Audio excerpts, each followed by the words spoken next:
Bet you never heard this story about the Titanic. So, this massive luxury ocean liner was heading out of Southampton on its first voyage to New York with over 2,000 passengers and crew on board. I'll spare you the details for now. You know how it all went down. Since there were a lot of things that went wrong during its short lifespan, some couldn't help but wonder, was it really bad luck? Or was there some mysterious force behind the ruckus? Well, for starters, right as it was leaving the harbor, the Titanic nearly crashed into another ship, called the SS New York. How did that happen? Well, 6 tugboats had to pull the massive Titanic into the river to begin its journey. Captain Smith was in charge, but let's be honest, he probably needed a few more cups of coffee before making any big decisions. So, as the Titanic was speeding along, minding her own business, she passed the New York and the Oceanic ships. The Titanic decided to make a left turn, but the suction was just too much for the poor New York. She started to drift off towards the Titanic. The Oceanic was leaning so much, her gangplank smacked into the water like a belly flop in the pool. Thankfully, the captain of one of the tugboats was there to save the day. He used his trusty megaphone to call the Vulcan to the port side of the Titanic to pick up some crew members. He then noticed the New York in trouble and acted quickly, throwing a line to slow her down. The Titanic's captain was probably scratching his head, wondering how to handle these big ships like the Titanic. That's because he'd only recently experienced sailing on larger ships. Close one, right? Well, it was just part of the story. As it turns out, the huge list of misfortunes might have started even earlier. Another theory suggests that during the ship's construction days in Northern Ireland, a fire broke out in the coal bunkers. Talk about a rocky start. If this information is correct, then the ship's hull may have been affected by the incident before it even set sail. Fans of this theory argue that a fire popped up inside one of the Titanic's large coal bunkers and really damaged an important segment of the ship's hull. Some claim there's even photographic evidence to back this up. A bunch of photos documenting how the ship was made and pampered for its maiden voyage were found, and they showed a significant black streak on the outside of the Titanic's hull. Weirdly enough, the streak was really close to where the iceberg hit during that cold April. Now I know what you're thinking. This theory might sound far-fetched, but most of these people have been gathering information about the Titanic for decades, and they're convinced that this is the real deal. They even believe that the fire started way earlier than the day the Titanic set out on its maiden voyage, particularly about 3 weeks prior. Why was this overlooked? Well, because of fear of bad press, mostly. Also, because of all the fuss created around the unsinkable ship, it was important that they stuck to the initial calendar. Of course, not everyone is convinced by this new theory. Some people think it's just another wacky idea to add to the long list of Titanic sensational theories. What if I told you there were even rumors about part of an ancient Egyptian coffin being on board? Could that have had something to do with the disastrous ending of the Titanic? Some truly believe it did. Let me tell you the story about the unlucky mummy. It's a tale that'll give you goosebumps. Back in the 19th century, this ancient Egyptian artifact, a mummy case lid to be exact, was brought over to Europe. And as soon as it arrived, strange things started happening. Now, some of the stories may be a bit exaggerated, but according to journalists, some of them were actually true. The rumors sparked the interest of a British writer who later spent months investigating the mummy case and its alleged related stories. He was planning to write an article debunking the myths, but he found out they were all too real. Unfortunately, he never got to finish his work because he passed away suddenly. Others believed that the mummy case was guarded by Egyptian elementals. They warned others not to mess with the artifact. The mummy case's history is just as spooky. It was found in Egypt and sold to a certain someone conveniently named Mr. W at a party organized by a well-known English lady. When the mummy case arrived in England, it was given to Mr. W's sister, who immediately suffered from financial losses and other troubles. A photographer who took a picture of the case claimed that he captured a living woman's face on the film. The mummy case eventually ended up in the British Museum, and it's still there today. However, rumors say that it was aboard the Titanic and was responsible for its sinking. But don't believe everything you hear. Some sources claim the mummy case never left the British Museum, and the rumor was started by a journalist named William Stead. He was actually a passenger on the Titanic, and he supposedly told his fellow passengers about the ill-fated mummy before the ship went down. Is that what happens when you tempt fate? Seriously doubt it, but it does make you wonder, doesn't it? It gets even weirder, trust me!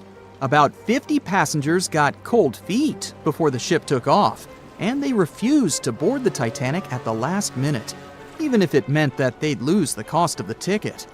They just had an extremely bad feeling about the whole deal, and even an Irish astrologer warned against making the voyage on the Titanic.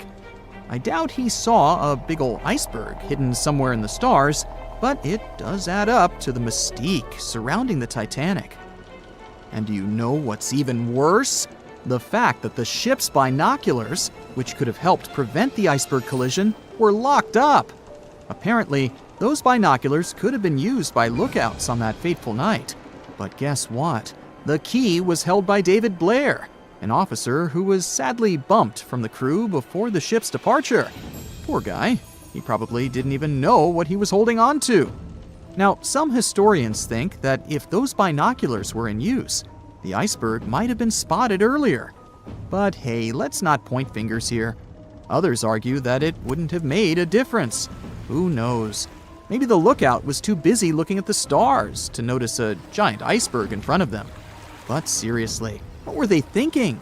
Locking up the binoculars on a ship that big is like forgetting to pack sunscreen for a trip to the beach. Also, the ship might have been going a bit too fast. Now, I know what you're thinking. Why was the captain in such a hurry? Well, apparently, good old Captain Smith was trying to beat his ship's older sibling, the Olympic, in a race to see which ship could cross the Atlantic faster. I guess he had a bit of a sibling rivalry going on or something. But here's the thing. Even though there were warnings about icebergs in the area, the Titanic just kept on chugging along at full speed ahead. I mean, come on, guys, it's not rocket science. If you know there are icebergs around, maybe slow down a little bit, right? And then, close to midnight on April 14th, 1912, the Titanic hit that iceberg and sank in the North Atlantic. It also famously had a mere 16 lifeboats and 4 collapsible dinghies on board. No wonder it ended up being one of the worst maritime disasters in modern history. After the whole event, people started believing in life beyond the veil and contacted mediums, hoping for signs from the ones they had lost at sea. Can't say I blame them, though there's no verified story of someone managing to contact a Titanic passenger from the beyond, though. No one could ever have imagined that the unsinkable Titanic would collide with an iceberg, except for one man, William Thomas Stead. Well, not directly, of course. It's not like he jolted out of bed one day, envisioning the fall of the Titanic. Rather, he wrote an empowering short story called How the Mail Steamer Went Down in Mid-Atlantic by a Survivor on March 3, 1886, 26 years before Titanic sank. Okay, let's do a super quick recap. Titanic was traveling from Southampton to New York in April 1912 in the North Atlantic. The ship hit an iceberg, and less than 3 hours later, it was completely underwater. Out of 2,208 people on board, just 706 survived due to the limited number of lifeboats and icy cold water. Another passenger ship, Carpathia, heard the distress call, picked up the survivors, and brought them safely to New York. The short story William Stead wrote was about Thomas, a British sailor, who got on a passenger liner bound for the U.S. At one point, the protagonist realized there weren't enough lifeboats for everyone on board the ship in case something happened. A couple of days later, heavy fog covered everything in sight. Luck was not on the liner's side, and it collided with a stray ship, just like Titanic struck an iceberg. Only 200 out of the 916 people made it safely to the U.S. The main character managed to survive by jumping into the water and climbing into one of the lifeboats.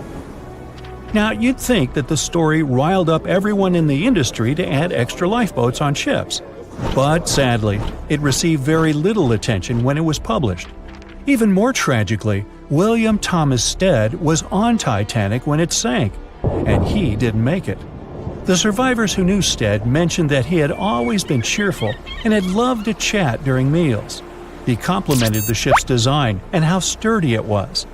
Witnesses also talked about how he had been helpful when the ship had been sinking, having given his life jacket to someone else. He was a journalist by profession and was on his way to New York for a ceremony.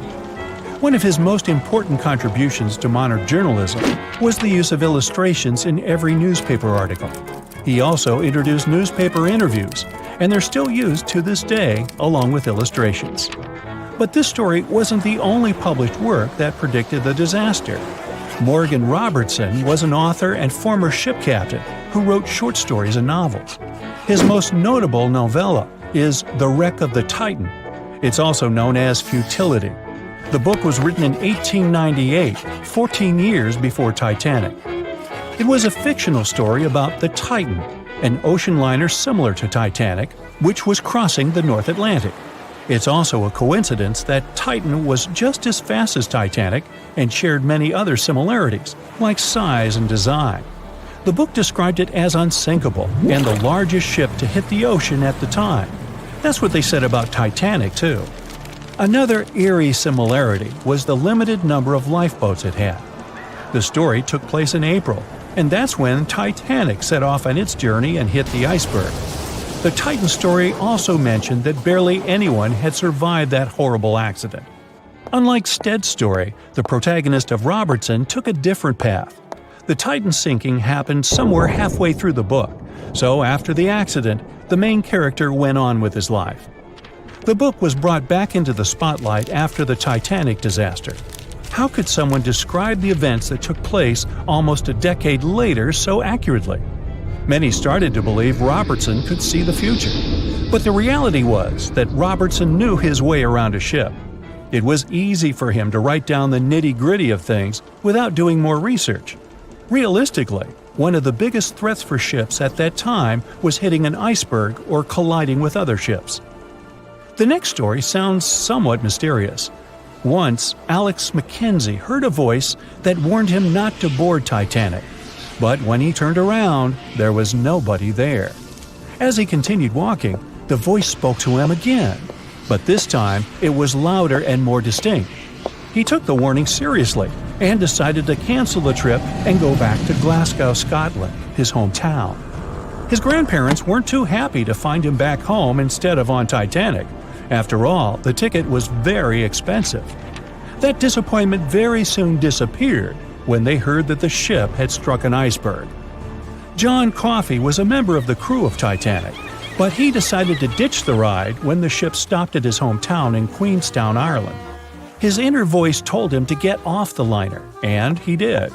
He was only 23 at the time, and for someone his age, it could be a major career boost and an opportunity to grow. Despite the horrible tragedy, the guy signed to work with the RMS Mauritania just months after the Titanic sinking.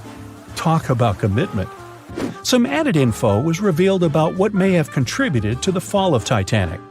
The constructors insisted that the ship was unsinkable, but many people later theorized that the vessel's steel plates had been too frail for the freezing Atlantic water. It may have caused the rivets to pop, allowing ocean water to seep inside. Another theory is that there may have been a fire in the hull of the Titanic that had been raging for 3 weeks before the voyage.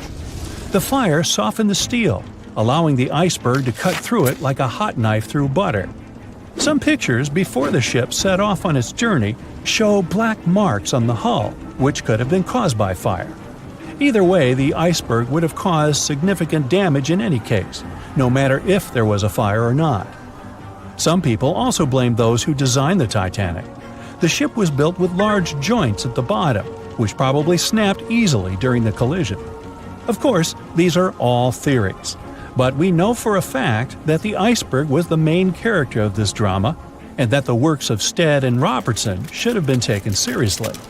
Either way, this should be a lesson for the future, helping to prevent similar tragic accidents. By the way, ocean liners and passenger ships wouldn't exist if it hadn't been for Thomas Newcomen. In 1712, he invented a steam engine that was so strong it could produce enough energy to power a ship. And a century later, in 1819, the first steamship traveled across the Atlantic Ocean to Liverpool, UK. It only took the vessel 29 days to cross the ocean. The passenger ship industry boomed in the early 1900s when it became easier for people to move to America or go on holidays. As decades rolled by, the use of aircraft stole the spotlight from passenger ships since planes were faster and more efficient. Nowadays, it's quite rare for a passenger ship to collide with anything in open water. Modern technologies can detect anything that can pose a threat and even predict stormy weather. Cruise ships these days are giants compared to the vessels of Titanic's era. Modern ships can carry almost twice the number of passengers and have amenities folks back then could only dream of. Most cruise ships these days have several restaurants to choose from, multiple swimming pools, and game rooms to catch a break. If you're in the mood for some fun, you can watch live performances. Don't forget about the helicopter pad, because why not? Don't worry if you start feeling unwell. The in-house doctors are always there to help any passenger in need. And these ships are only going to get bigger. Putting Titanic and a modern cruise ship side by side is like comparing a Corgi to a Doberman. Back then, Titanic was the biggest and most cutting-edge vessel anyone could dream of. So, who knows what the future of cruise ships can hold? We might even have entire cities floating around. That would be a really big boat. New exclusive photographs, by far the best yet, are in from the Titanic. For most of this century, When the first images of the Titanic shipwreck appeared in September 1985, the world stopped. People were glued to their TVs, watching the legendary ship reappear after more than 70 years. Where did the Titanic sink, you ask? It's located about 400 miles off the coast of Newfoundland, Canada. This so-called unsinkable ship rests in complete darkness, about 12,600 feet below the surface. Yep, that's how deep the Titanic is. But even after such a long fall down to the ocean floor, the front part, known as the bow, still looks surprisingly intact. I mean, the railings were still there, the anchor chains too, even the elegant curves of the hull you might recognize from old photos. But the news barely mentioned the stern back then, and there's a reason we still don't talk much about it. You see, these images were about more than just capturing mesmerizing and eerie footage. They were proof of what really happened when the Titanic sank. We were finally getting some answers about this 1912 disaster, when more than 1,600 people lost their lives. And before you Google how many people survived the Titanic, I'll tell you, 706. Among those survivors, several claimed they saw the ship break apart as it went down. Others insisted it sank in one piece, and in the end, investigators agreed with them. Back then, official reports concluded that Titanic had gone down intact. So, for 73 years, that was the official story, until we finally saw the Titanic at the bottom of the ocean. When the Titanic underwater photos were released, they confirmed it. Yes, the liner really did break apart as it sank. And if we've just seen those images of the bow, that means the stern must be around there too, right? Well, kind of. I mean, we did find it. It's located about 2,000 feet away from the bow, lying on the ocean floor. So yes, it exists. But why doesn't anyone ever talk about what happened to the stern of the Titanic? Well, there's a big reason for that. See, the bow, even after all the damage from hitting the seafloor, still looks recognizable. Many of its interiors are surprisingly well preserved, and it's lying as if the ship was continuing its voyage. But the stern is destroyed. Today it's more like a twisted tangle of steel that barely looks like a ship at all. Only the parts that are more resilient, like the propellers, reciprocating engines, and rudder, have managed to hold their shape. but the rest of the stern section is melting into the seafloor. Yet, to understand why it's in such a terrible state, we need to go back to that freezing night of April 15, 1912, the night of the Titanic wreck. Just hours before the tragedy, Titanic was still sailing smoothly across the cold North Atlantic. The stern was alive with people, families talking, music playing, life going on as usual. This is where the room for passengers with the cheapest tickets were located. That's why third-class travelers were also known as steerage passengers. But the stern wasn't only for passengers. It also contained many of the ship's storage areas, including cargo holds, baggage rooms, kitchens, crew quarters, and even the engineering spaces.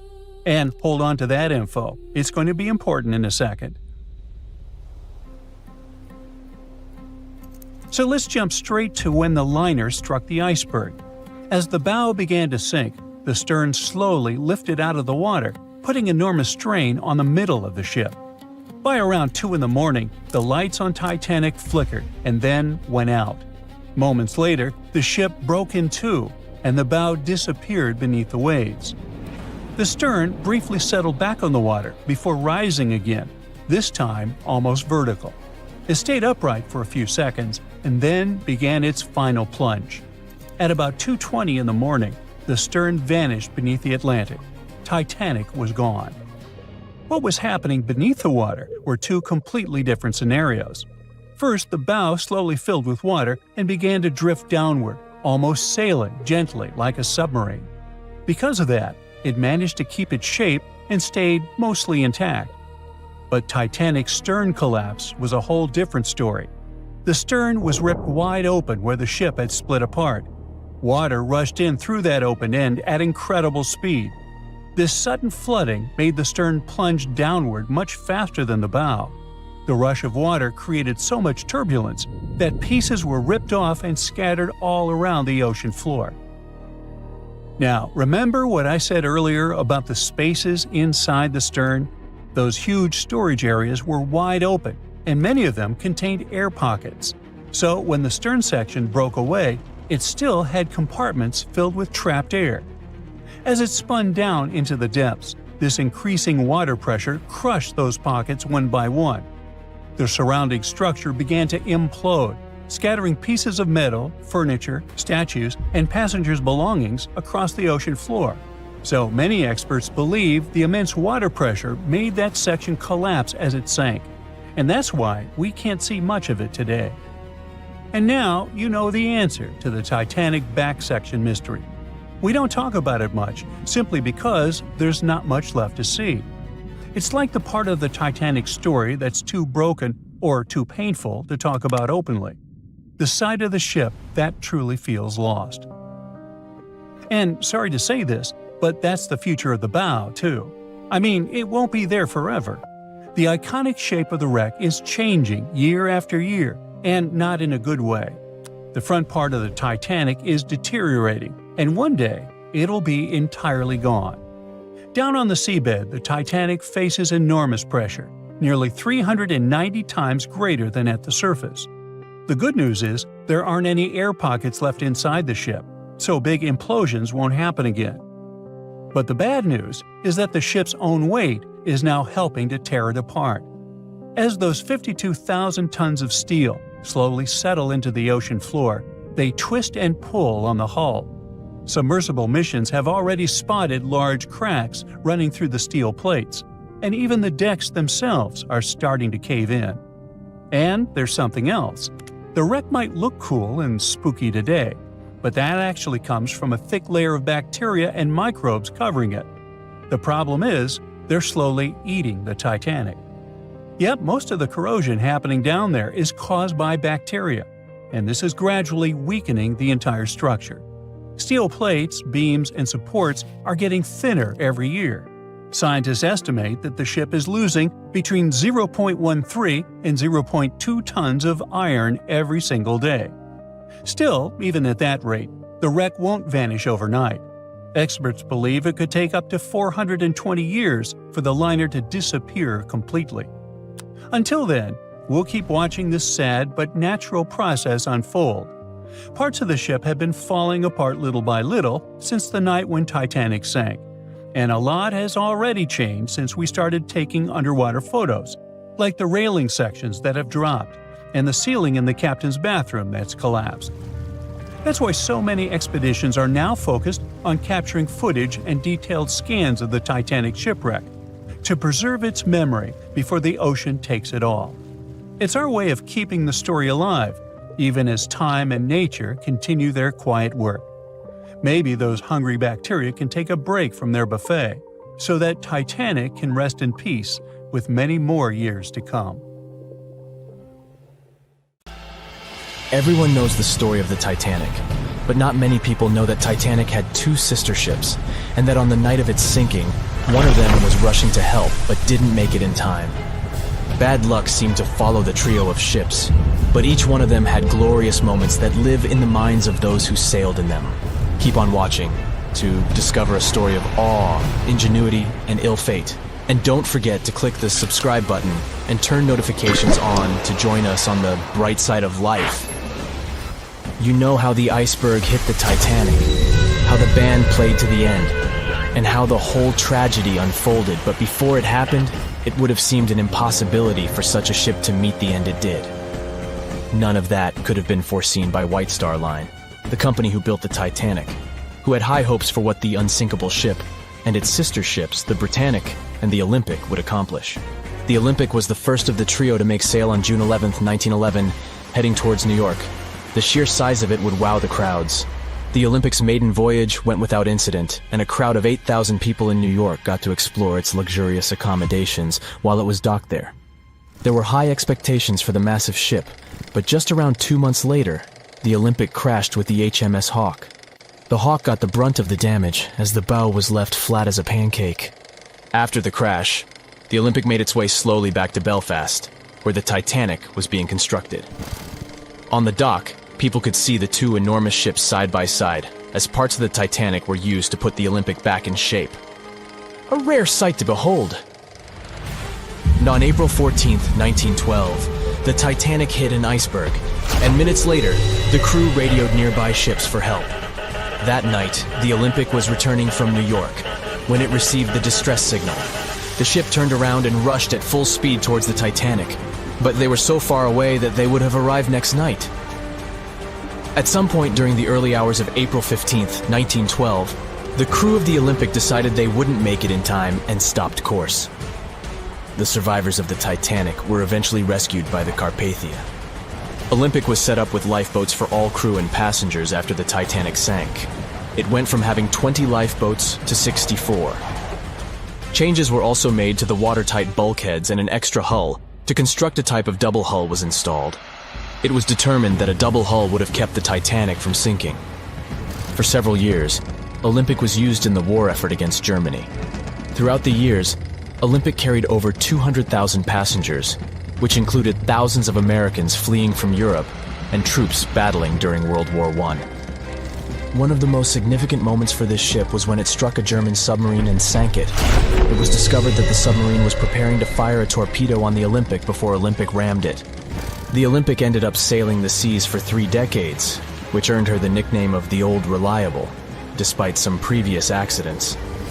It went on to help the survivors on the HMS Audacious when it was sinking, and do what it couldn't for its sister, Titanic. Eventually, bad luck caught up with the Olympic. The ship crashed with the Nantucket Lightship, and the crash signaled the beginning of the end. Beaten up, and after years of service, the Olympic was demolished and scrapped for parts. The Old Reliable saw many years of service and thousands of passengers, but the Britannic's journey was shorter-lived.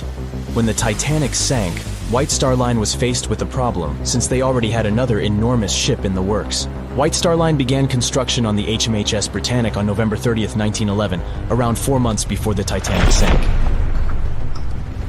Although the Britannic was the youngest of the trio of ships, having been constructed last, it was also the biggest. They intended to name it Gigantic, but after the Titanic's disaster, they changed the name to Britannic, since they considered it to be a lucky name. With the Titanic sinking, the White Star Line underwent rigorous investigation, and many changes were made to the Britannic's design. The Britannic looked very similar to the Titanic, and it had what was at the time the largest marine turbine in the world, able to reach faster speeds than the Olympic. With Titanic's fate fresh in their minds, everything possible was done to ensure the safety of this newer ship. The Britannic was eventually launched on February 26, 1914, almost 2 years after Titanic met its end. After the Titanic's disaster, the White Star Line wanted the Britannic to redeem their name. The Britannic was on its way to becoming a successful ship. It transported passengers for over a year and a half when the British government requisitioned it and turned it into a hospital ship during the beginning of World War I. The ship became an even more impressive sight to look at. It was painted all white, with enormous red crosses on its side to indicate it was a hospital ship. One of the ship's surgeons, Dr. J.T.H. Beaumont, thought of it as the most wonderful hospital ship that ever sailed the seas. It could treat as many as 3,309 patients at once. This is how the Britannic became His Majesty's Hospital Ship, or HMHS Britannic. Though the sight of this magnificent ship must have put a smile on a wounded soldier's face or two, the Britannic didn't operate for long. Just a year after it was turned into a hospital ship, the Britannic was making its way through the Aegean Sea to pick up wounded soldiers, when it was struck by a loud explosion. The passengers didn't know what had happened, but headed to the deck to disembark. It is unclear what hit the Britannic, but the general consensus is that it was struck by a mine left by a German U-boat, though some still believe a torpedo hit it.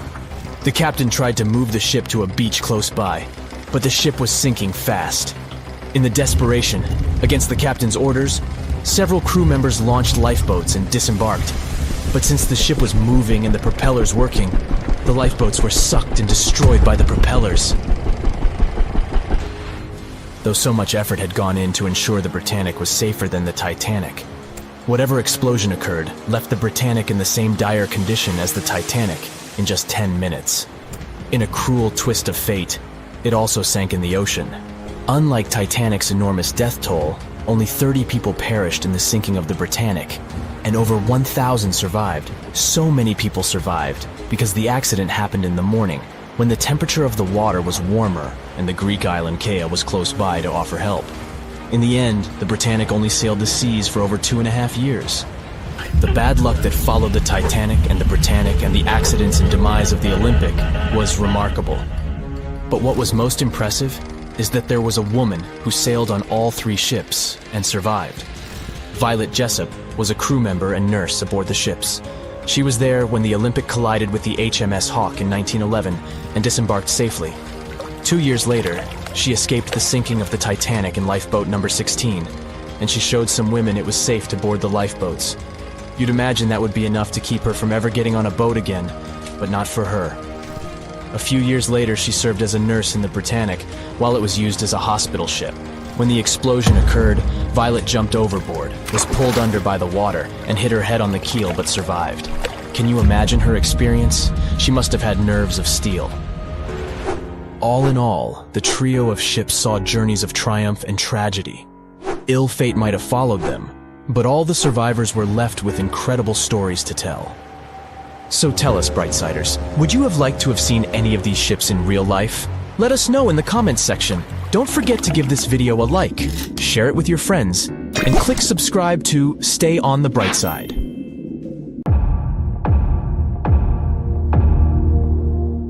There were no binoculars on board the famous Titanic on the night when they were needed the most. The lookouts were blind, helpless, and doomed, and the ship went down, taking hundreds of lives, right?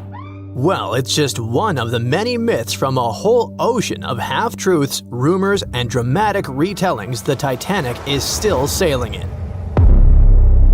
There were binoculars on board. The real issue was access. The binoculars were locked in a cabinet in the crow's nest, which is the lookout point, but the key went missing. A crew member named David Blair, who was supposed to be on the Titanic, was reassigned to a different ship at the last minute. He forgot to leave the key behind. The key to saving hundreds of lives, literally, was sitting in his pocket far away as the Titanic was going down. But we'll never find out what would have happened if the key had been there. The sky was clear that night, but there wasn't a moon to light the way, and there was no wind, so the sea was glassy. and there were no ripples, which are the usual warning signs of icebergs floating around. Then there's the idea that the Titanic was racing across the Atlantic to break a speed record, but historians disagree. The Titanic's crew knew there was ice out there, but instead of slowing down, they just kept going, cruising around 22 knots. That's only a couple of knots slower than her top speed, but the Titanic wasn't being pushed to her limits. Many of her furnaces weren't even fully stoked. And it was normal practice for that time to just keep going and trust those on the lookout to spot the ice before the ship hits it. Those massive Atlantic liners weren't about taking it easy. They were about being perfectly on time. Ships like the Titanic were basically the express trains of the sea, and any delay would have been a PR disaster. So, yeah, they knew the risks, but didn't think it was a big deal. After all, plenty of ships had close calls before and came out okay. They didn't see ice as a huge threat those days, and weren't even afraid of head-on collisions. And have you heard that the White Star Line, the company that owned the Titanic, marketed it as unsinkable? In 1910, the company was hyping up their two new ocean giants, the Titanic and her sister ship, the Olympic. Their ads proudly declared these ships were designed to be unsinkable. What the company meant by it was that, on paper, the design should keep them afloat. Later on, they even had to clarify that they never promised the ships were actually unsinkable. By 1911, before the Titanic even hit the water, magazines were already running wild with the idea. Writers were calling her practically unsinkable, pointing to her fancy new watertight compartments as proof. And just like that, a legend was born before the ship even left the dock. After she went down, even one of White Star Line's own executives admitted during the official inquiry that when he first heard the news, he didn't believe it. He genuinely believed the Titanic couldn't sink. But that whole unsinkable thing was never the main selling point. White Star Line wasn't really pushing safety, but selling luxury. The Titanic was supposed to be the crown jewel of ocean travel, massive, elegant, and dripping in comfort. Another story that just stuck with us is that before the iceberg even struck, a coal fire was burning away in one of the Titanic's bunkers.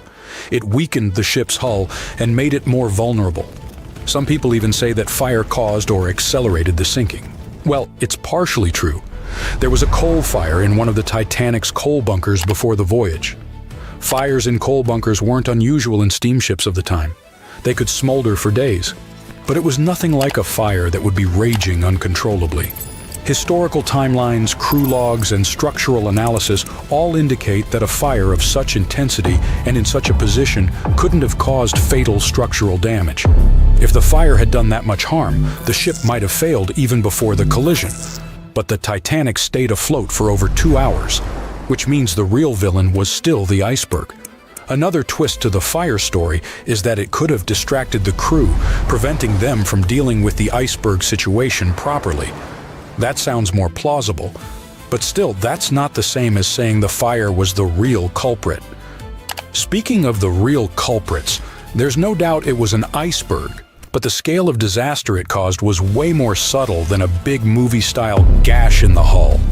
Instead, it produced many tiny fractures in the ship's rivets, seams, and metal joints. Each fracture was almost unnoticeable, but because the ship was cruising, the water was steadily running through those micro gaps under pressure. It slowly seeped into multiple compartments and filled 6 of the watertight sections. The Titanic lingered, hovered, took on water, and was failing compartment after compartment. She sank over a period of 2 hours, rather than going down in minutes. If the iceberg had catastrophically torn open the hull, the ship would have gone down almost immediately, and people would have had no time to react and escape. Sadly, not all of them had that chance anyway. You probably recall the heartbreaking scene from the Titanic movie, where third-class passengers attempt to escape to the decks, but they are locked below in their section. Well, it's only partially true. Yes, there were barriers separating passenger classes, but they were mostly in place to comply with U.S. immigration laws. Third-class passengers going to America in search of a new life had to pass health checks and immigration processing. That's why they were traveling on separate decks. There were some lifeboats for them, although not in the third-class sections of the ship, so they would have to navigate a maze of corridors and stairs to reach the top. And many of the third-class passengers didn't even want to try, as they didn't want to leave their luggage behind. In the end, only about a quarter of the third-class passengers survived, but no one forcefully kept them on the lower decks. Now let's switch gears and discuss the Titanic facts that people used to deny or overlook, but which have since been proven true. For example, most deck plans and diagrams you've seen in Titanic documentaries don't show a hidden deck down under the waterline called the inner bottom. Many outside engineers did not fully understand or discuss it. This hidden deck stretched nearly the full length of the ship and had 44 separate watertight tanks. Most of them were for water ballast, some for fresh water. There were also wing tanks, port and starboard, which helped with balance. The inner bottom was like the ship's built-in organizer. It divided the Titanic into separate sections, allowing different parts to remain balanced and easier to control. It was designed to stay afloat with up to 4 of the forward compartments flooded. Sadly, the rendezvous with the iceberg opened 6 compartments, and you know what happened next. And finally, my personal favorite Titanic myth is that the ship split cleanly in half, like some Hollywood action scene. Blame James Cameron for that one. We all cried when we saw it, but reality was way uglier. For many years after the tragedy, survivors couldn't all agree on what they saw. Some said the ship went down whole. Others swore it broke apart. No one believed the second group until the scientists found the wreck in 1985. Then, they finally confirmed the truth that the Titanic had indeed broken in two, but not neatly. The metal twisted, tore, and shredded as the stern lifted into the air, and 2 opposite forces ripped it apart. And to make it even more tragic, the people were still clinging to the back half when it snapped and plunged into darkness. In 1998, a diver picked up a strange sonar blip next to the wreck of the Titanic. This blip bugged scientists for over 20 years. The sonar system was clearly showing some huge object was hiding next to the most famous shipwreck in history. The scientists couldn't decide if it was coming from another shipwreck, some sort of a geological feature, or something else they didn't even expect to find there. The mystery was finally solved only in 2022. Paul Henry Nargeolet, the diver who first discovered the blip, teamed up with other researchers and went on a new expedition. They found a whole deep-sea reef made up of various volcanic formations and packed with marine life 9,514 feet under the surface. It turned out the reef was the source of the mysterious blip the sonar had detected. They found sponges, corals, fish, lobsters, and other creatures on top of the basalt ridge. The team made a lot of pictures, videos, and took water samples to study later. They're using computer models to figure out how all the animals and plants found there survive in the deep sea. This can help scientists solve the old mystery of how sponges and corals can spread out across the ocean. These creatures need something solid to hold on to as they grow and multiply. But they also survive in muddy places where it's hard to find these solid surfaces. And it's important for scientists to understand what helps them do it. All of this research is part of a bigger project to see how fragile underwater worlds might change or survive in the future. There's another mystery near the Titanic that Nargeolet wants to explore in the future. He noticed another blip between the Titanic and a newly discovered reef a long time ago. Nargeolet thinks this new mystery object might be even bigger than the reef. The Titanic is lying on the ocean floor in 2 big pieces pointing in different directions. After it had sunk, the boilers, which show where it went down, were found about 600 feet east of the back end of the ship. The bow of the Titanic remained intact when it hit the seabed, but the stern was completely mangled because of the implosions it went through during the descent. The air trapped within the structure just couldn't handle the increasing pressure of the water deep down. Some people who survived the famous shipwreck mentioned that they had seen the ship break in half as it was sinking. At first, no one believed them. But now we know that the Titanic really did split apart between its second and third funnels as it was going down into the water. It took the most famous ship in history 2 hours and 40 minutes to submerge completely. The collision let water flood 6 out of 16 watertight compartments. As the water gushed into the starboard side, the ship started to tilt down in the front and a bit to the right. By midnight, the damaged compartments were spilling water into others. Water started flooding through anchor chain holes, and by 2 a.m., the bow was sinking, and the stern's propellers were lifted out of the water. The ship kept flooding until the moment the bow went under the water, and the stern went up at a steep angle of almost 45 degrees. The weight of those massive propellers stressed the ship's midsection. The steel just couldn't handle it and failed. Survivors described that moment as some loud noise, like breaking china. That was the Titanic's upper structure giving in. By 12 past 2 a.m., the bow and stern were only connected by the inner bottom structure.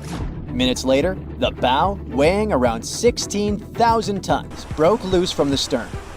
The stern rose sharply to an almost vertical position and started sinking slowly. By 2:20, it disappeared underwater. During the descent, the big funnels were torn off, dragging along cables and other parts of the ship's deck. The ship's front mast also broke and fell, smashing onto the bridge area. The wheelhouse where the captain steered the ship was probably destroyed when the mast came crashing down. The bow was cruising down at about 23 miles per hour and had hit the ocean floor almost half an hour before the stern. The hit was so hard that it bent and broke parts of the ship even more. The decks at the back of the bow collapsed on top of each other. The area around the bridge where the ship was controlled looks especially damaged, almost like a giant fist had squashed it. The roof and sides of the officers' quarters and the gym were pushed in, and railings were bent outwards. Some experts think that when the bow suddenly stopped sinking, a powerful blast of water caused by the sudden halt smashed down onto the wreck. It caused even more damage, but you can't see the damage from when the Titanic hit the iceberg anymore because it's buried under the mud. If you want to go check it out yourself, you must know that the waters around the Titanic are still really, really dangerous. First off, the icebergs are still wild in the area. In 2019, a total of 1,515 icebergs floated far enough south to get into the paths where ships travel across the Atlantic Ocean between March and August. Second, sunlight can only reach about 3,300 feet below the surface, and beyond that, it's completely dark. The area where the Titanic lies is called the Midnight Zone because there's no light at all.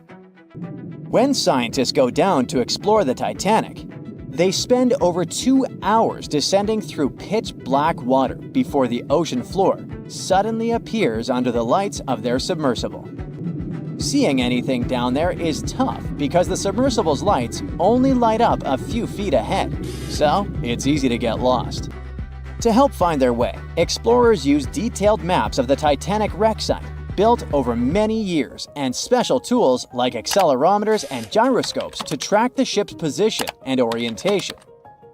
Even with all this technology, it's still really hard to find your way down there.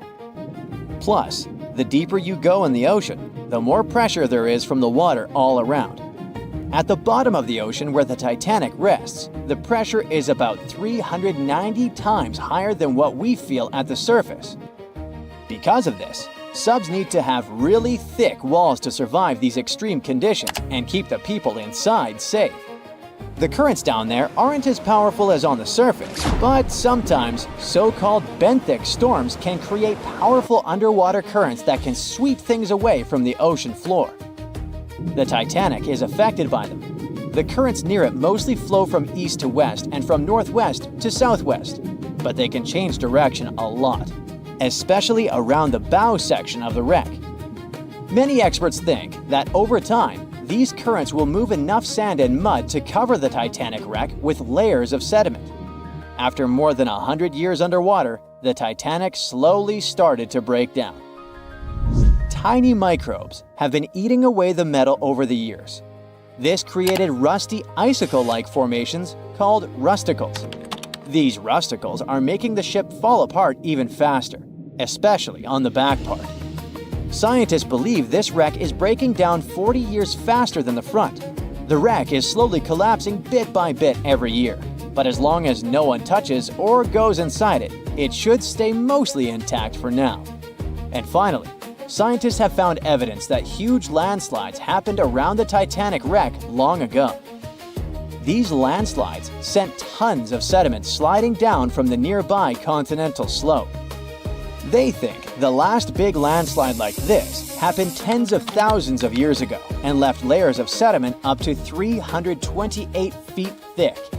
But don't worry, these events are super rare.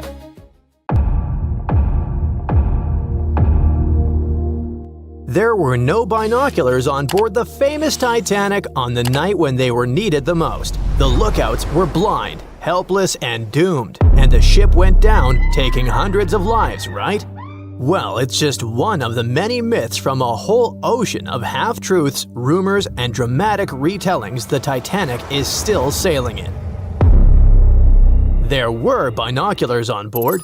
The real issue was access. The binoculars were locked in a cabinet in the crow's nest, which is the lookout point, but the key went missing.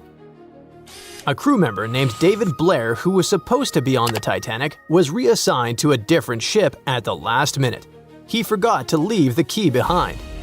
The key to saving hundreds of lives, literally, was sitting in his pocket far away as the Titanic was going down. But we'll never find out what would have happened if the key had been there. The sky was clear that night, but there wasn't a moon to light the way, and there was no wind, so the sea was glassy, and there were no ripples, which are the usual warning signs of icebergs floating around. Then there's the idea that the Titanic was racing across the Atlantic to break a speed record, but historians disagree. The Titanic's crew knew there was ice out there, but instead of slowing down, they just kept going, cruising around 22 knots. That's only a couple of knots slower than her top speed, but the Titanic wasn't being pushed to her limits. Many of her furnaces weren't even fully stoked. And it was normal practice for that time to just keep going and trust those on the lookout to spot the ice before the ship hits it. Those massive Atlantic liners weren't about taking it easy. They were about being perfectly on time.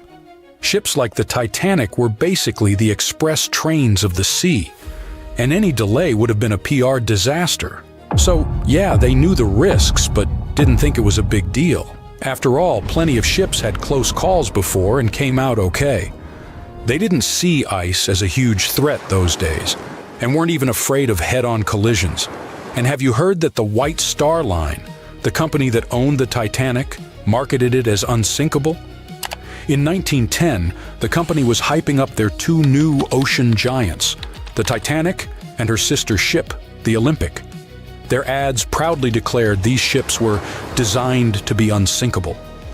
What the company meant by it was that, on paper, the design should keep them afloat. Later on, they even had to clarify that they never promised the ships were actually unsinkable. By 1911, before the Titanic even hit the water, magazines were already running wild with the idea. Writers were calling her practically unsinkable, pointing to her fancy new watertight compartments as proof. And just like that, a legend was born before the ship even left the dock. After she went down, even one of White Star Line's own executives admitted during the official inquiry that when he first heard the news, he didn't believe it. He genuinely believed the Titanic couldn't sink. But that whole unsinkable thing was never the main selling point. White Star Line wasn't really pushing safety, but selling luxury. The Titanic was supposed to be the crown jewel of ocean travel, massive, elegant, and dripping in comfort. Another story that just stuck with us is that before the iceberg even struck, a coal fire was burning away in one of the Titanic's bunkers. It weakened the ship's hull and made it more vulnerable. Some people even say that fire caused or accelerated the sinking. Well, it's partially true. There was a coal fire in one of the Titanic's coal bunkers before the voyage. Fires in coal bunkers weren't unusual in steamships of the time. They could smolder for days. But it was nothing like a fire that would be raging uncontrollably. Historical timelines, crew logs, and structural analysis all indicate that a fire of such intensity and in such a position couldn't have caused fatal structural damage. If the fire had done that much harm, the ship might have failed even before the collision. But the Titanic stayed afloat for over 2 hours, which means the real villain was still the iceberg. Another twist to the fire story is that it could have distracted the crew, preventing them from dealing with the iceberg situation properly. That sounds more plausible, but still, that's not the same as saying the fire was the real culprit. Speaking of the real culprits, there's no doubt it was an iceberg, but the scale of disaster it caused was way more subtle than a big movie-style gash in the hull. Instead, it produced many tiny fractures in the ship's rivets, seams, and metal joints. Each fracture was almost unnoticeable, but because the ship was cruising, the water was steadily running through those micro gaps under pressure. It slowly seeped into multiple compartments and filled 6 of the watertight sections. The Titanic lingered, hovered, took on water, and was failing compartment after compartment. She sank over a period of 2 hours, rather than going down in minutes. If the iceberg had catastrophically torn open the hull, the ship would have gone down almost immediately, and people would have had no time to react and escape. Sadly, not all of them had that chance anyway. You probably recall the heartbreaking scene from the Titanic movie, where third-class passengers attempt to escape to the decks, but they are locked below in their section. Well, it's only partially true. Yes, there were barriers separating passenger classes, but they were mostly in place to comply with U.S. immigration laws. Third-class passengers going to America in search of a new life had to pass health checks and immigration processing. That's why they were traveling on separate decks. There were some lifeboats for them, although not in the third-class sections of the ship, so they would have to navigate a maze of corridors and stairs to reach the top. And many of the third-class passengers didn't even want to try, as they didn't want to leave their luggage behind. In the end, only about a quarter of the third-class passengers survived, but no one forcefully kept them on the lower decks. Now let's switch gears and discuss the Titanic facts that people used to deny or overlook, but which have since been proven true. For example, most deck plans and diagrams you've seen in Titanic documentaries don't show a hidden deck down under the waterline called the inner bottom. Many outside engineers did not fully understand or discuss it. This hidden deck stretched nearly the full length of the ship and had 44 separate watertight tanks. Most of them were for water ballast, some for fresh water. There were also wing tanks, port and starboard, which helped with balance. The inner bottom was like the ship's built-in organizer. It divided the Titanic into separate sections, allowing different parts to remain balanced and easier to control. It was designed to stay afloat with up to 4 of the forward compartments flooded. Sadly, the rendezvous with the iceberg opened 6 compartments, and you know what happened next. And finally, my personal favorite Titanic myth is that the ship split cleanly in half, like some Hollywood action scene. Blame James Cameron for that one. We all cried when we saw it, but reality was way uglier. For many years after the tragedy, survivors couldn't all agree on what they saw. Some said the ship went down whole. Others swore it broke apart. No one believed the second group until the scientists found the wreck in 1985. Then, they finally confirmed the truth that the Titanic had indeed broken in two, but not neatly. The metal twisted, tore, and shredded as the stern lifted into the air, and 2 opposite forces ripped it apart. And to make it even more tragic, the people were still clinging to the back half when it snapped and plunged into darkness. By April 1912, the Titanic was the most expensive and unsinkable ship in the world. These days, the sunken Titanic is associated with some of the most expensive expedition tours in the world. Despite the terrible tragedy, people have built profitable businesses using the famous ship, and these businesses can be very dangerous. The Titanic fell to the bottom of the icy waters of the North Atlantic in 1912.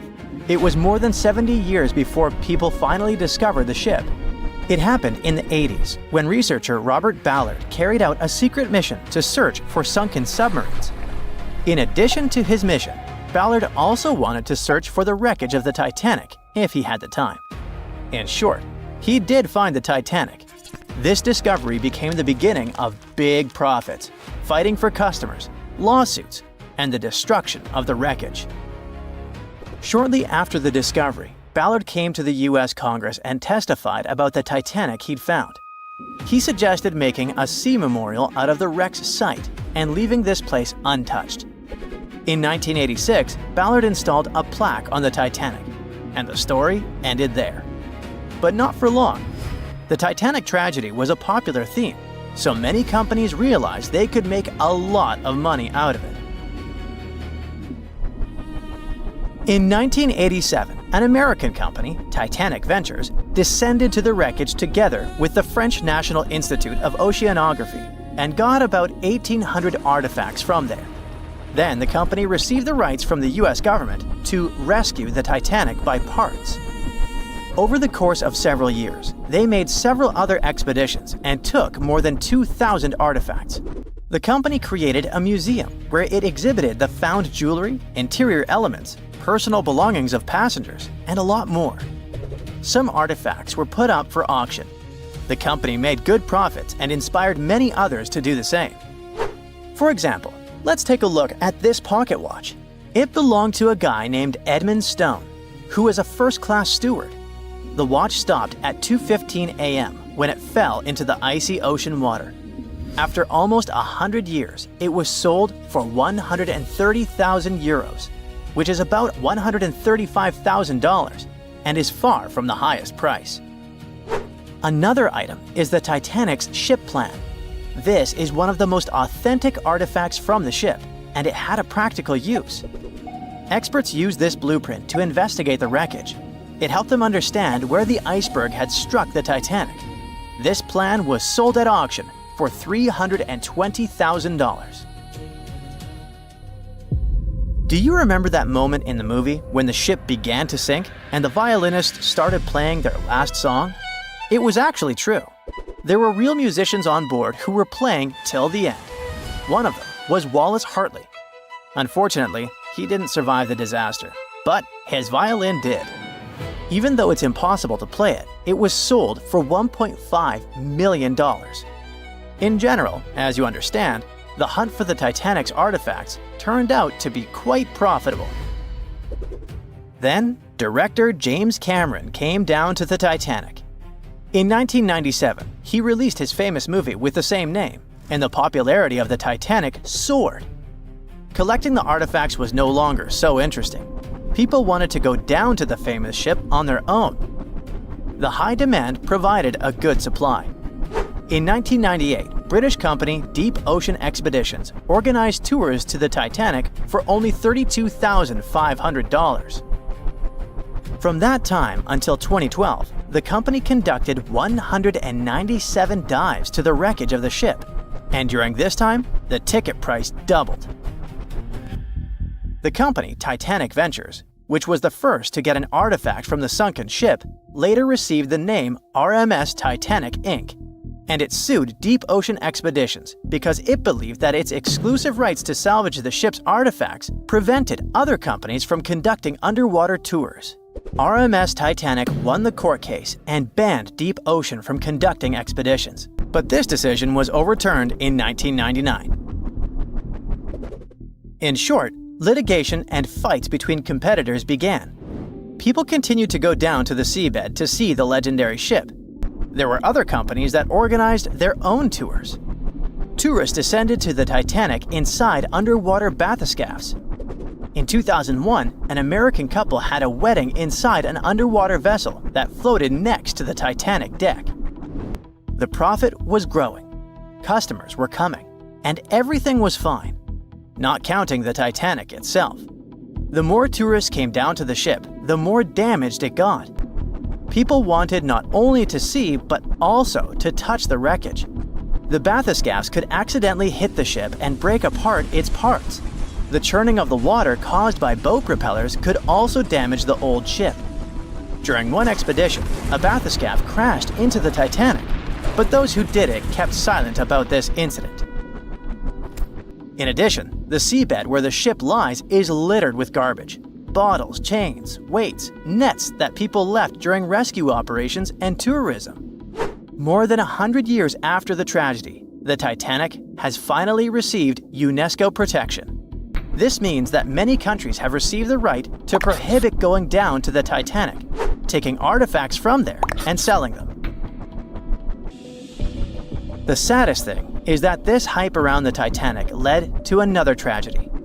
In 2023, Ocean Gate Expeditions conducted a tour on a submarine with 5 people. This was the famous Titan bathyscaphe you've probably heard about. So, the Titan began its dive to the Titanic, and after 1 hour and 45 minutes, communication with the bathyscaphe was lost. Something broke in the boat, depressurization started, and in a split second, the huge water pressure crushed the Titan. Despite the danger of such a dive, there are many people who want to go on an expedition to the Titanic to see the ship with their own eyes. They're not even deterred by the price of such a tour, which has increased by several times.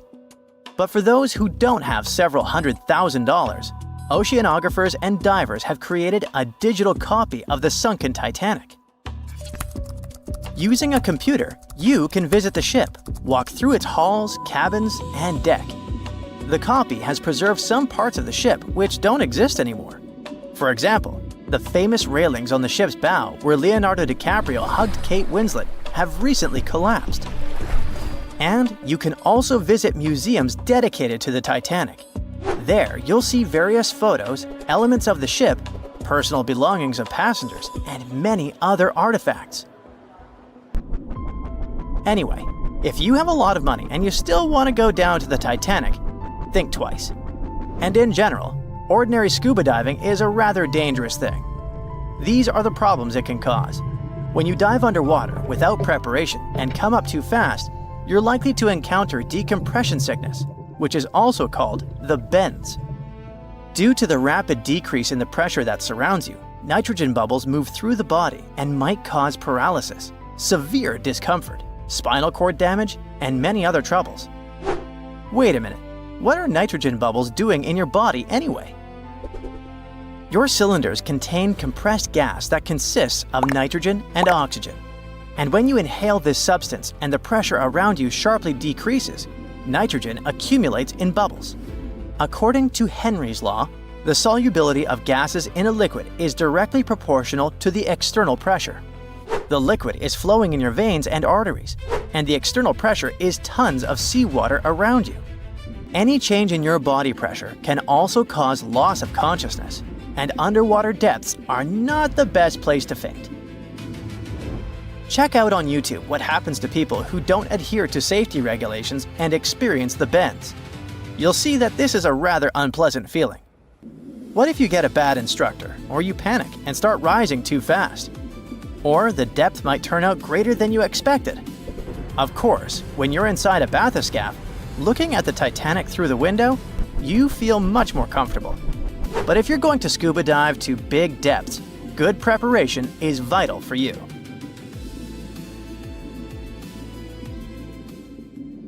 Can you guess how many theories of the Titanic's sinking exist?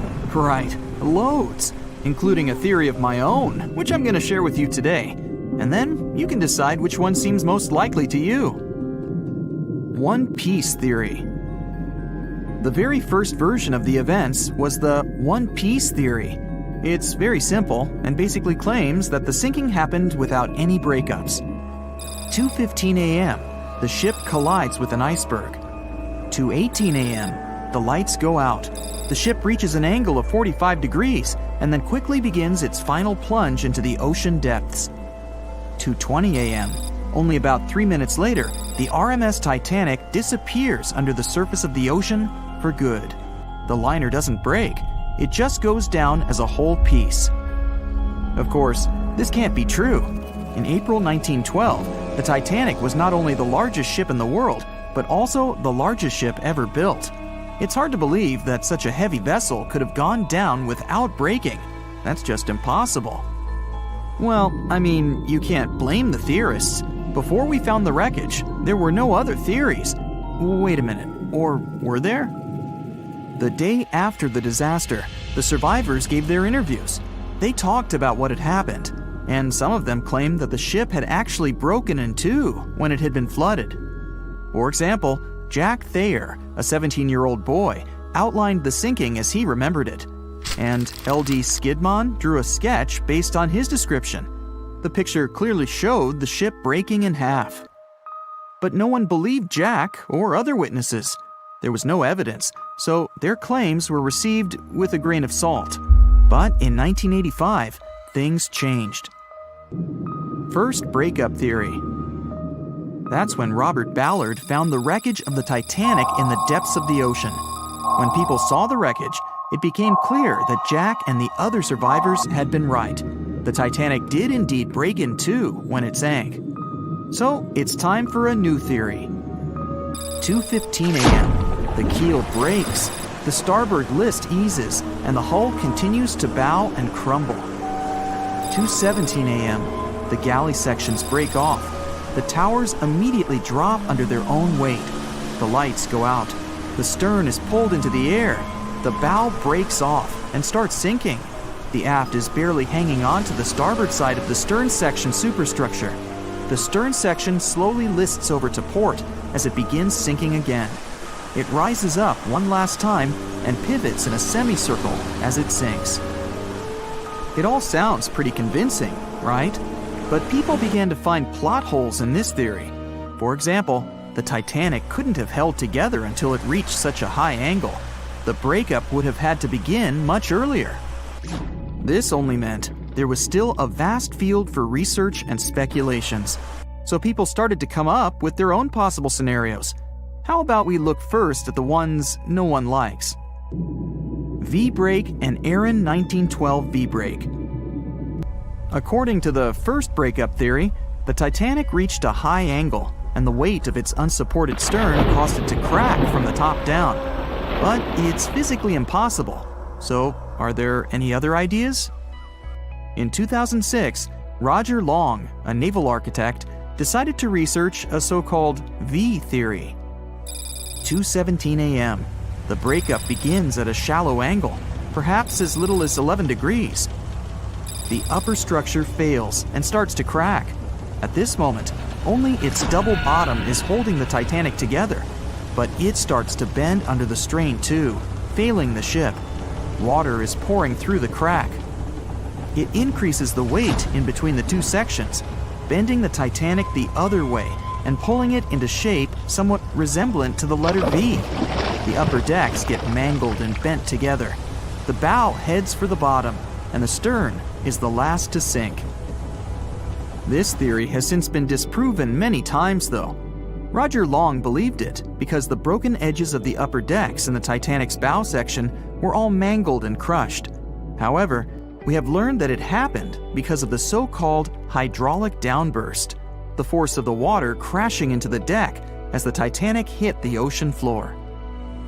Another V-brake theory states that the bow had risen out of the water after the break. This theory was mainly peddled by one former Titanic enthusiast. But not only has this theory been proved to be physically impossible due to the bow's incredible mass, it was also inspired by incorrect information. Remember Jack Thayer? Well, it was based on his sketch and the words of a couple of passengers. But the truth is, none of them had ever seen the Titanic break down like this. Jack himself even stated in an interview that the sketch was completely out of context to what he had actually seen. It was drawn by a passenger on the Carpathia, the ship that received the Titanic's distress signal and came to its aid. It couldn't be used as evidence. Now that we know this, let's move on to the theories that most people believe in. James Cameron's banana peel theory. Who hasn't seen the legendary movie about the Titanic, right? It became the leader of the 70th Academy Awards ceremony in the number of nominations and awards, and deservedly so. But did you know that James Cameron had been interested in the Titanic for many years and studied the ship's history? His books and research are very detailed, and he even came up with his own version of the events. It's called the banana split theory, and this is actually what you could see in the movie. Here's how it goes. The Titanic reaches a 23-degree angle and fractures down to the keel. The double bottom acts as a hinge as the stern falls down. When the double bottom fails, the bow and the stern separate. The stern lists to port, standing vertically, and then begins to go underwater. This theory is the most scientifically accurate one, along with Roy Mengat's theory. Wait, who's Roy Mengat? Mengat theory. Roy Mengat was an engineer who came up with the most plausible theory for the time being. 2:17 a.m. The lights go out on the Titanic. At this moment, the ship is at an angle of 20 to 23 degrees. Suddenly, the vessel snaps in two just around the third funnel. It causes the stern to settle into the water. The keel fails first. The draft and lower hull are crushed and break apart. Water surges into the bow and stern of the ship through the huge cracks, causing the bow section to sink beneath the waves. The stern rises up to the angle of 70 to 90 degrees, and then it sinks too. This theory seems to make the most sense, but it's quite controversial. The survivors who saw the breakup stated that the stern had settled back with the bow completely missing. Mengat's theory, however, contradicts that statement, while James Cameron's scenario takes this into account. Are you thinking what I'm thinking? The truth must be somewhere in the middle. My version. Now, as promised, I'll provide you with my version of the events. Well, it's not really my theory, more like a combination of Roy Mengat's and James Cameron's ones. I believe that James Cameron was right about the breakup. 2:17 a.m. The ship is at a high angle. The lights go out. Then it snaps into two pieces. The bow starts sinking. The double bottom is still attached to the stern for a minute or so. Once the double bottom fails, the two parts separate and the bow goes down. Then, as Mengat said, the stern rises up at a high angle, and then it begins to sink vertically. It might have actually happened because the survivors stated that they had seen a clean break. This means it couldn't be hidden. And they had also seen the stern staying vertically in the air for a long enough time, probably a few minutes, before disappearing. Anyways, all of these are just speculations. Regardless of how the Titanic broke apart and sank, it was a great tragedy. It's already been 110 years since the Titanic collided with an iceberg and sank. Did you know that in 2022, the Blue Star Line Company is completing the construction of an exact replica of the Titanic? Called the Titanic II liner, the ship will be sent sailing along the same route with 2,400 people on board. Let's hope that everything goes well for them. On April 10th, 1912, the RMS Titanic set sail from England. But this wasn't the launch of a regular ship. The Titanic was the largest liner ever built at the time. It was 882 feet long. That's nearly the size of 3 soccer fields. And measured from the hull to the top of the smokestacks, the ship was an impressive 175 feet tall. That's the size of a 17-story building. Deemed unsinkable, it took 3,000 workers almost 3 years to build. But a mere 4 days into its very first voyage, at 11:40 p.m., the ship collided with an iceberg and was lost beneath the waves of the Atlantic Ocean. It took the liner only 2 hours and 40 minutes to sink. And of more than 2,200 passengers and crew members on board, only 706 survived. The wreck would remain lost for another 73 years, hiding its many secrets within the frigid Atlantic waters. And if it wasn't for a man whose whole life had been devoted to exploring the sea, the giant ship might have remained lost for a lot longer. That man was Robert Ballard. As a child, Ballard was obsessed with the ocean. This fascination started when he was just 12 years old. That's when he watched a film adaptation of Jules Verne's science fiction novel, 20,000 Leagues Under the Sea. It had everything to spark a young person's imagination, from adventure and strange creatures to a powerful underwater vehicle called the Nautilus. It could travel anywhere in the world you wanted to go.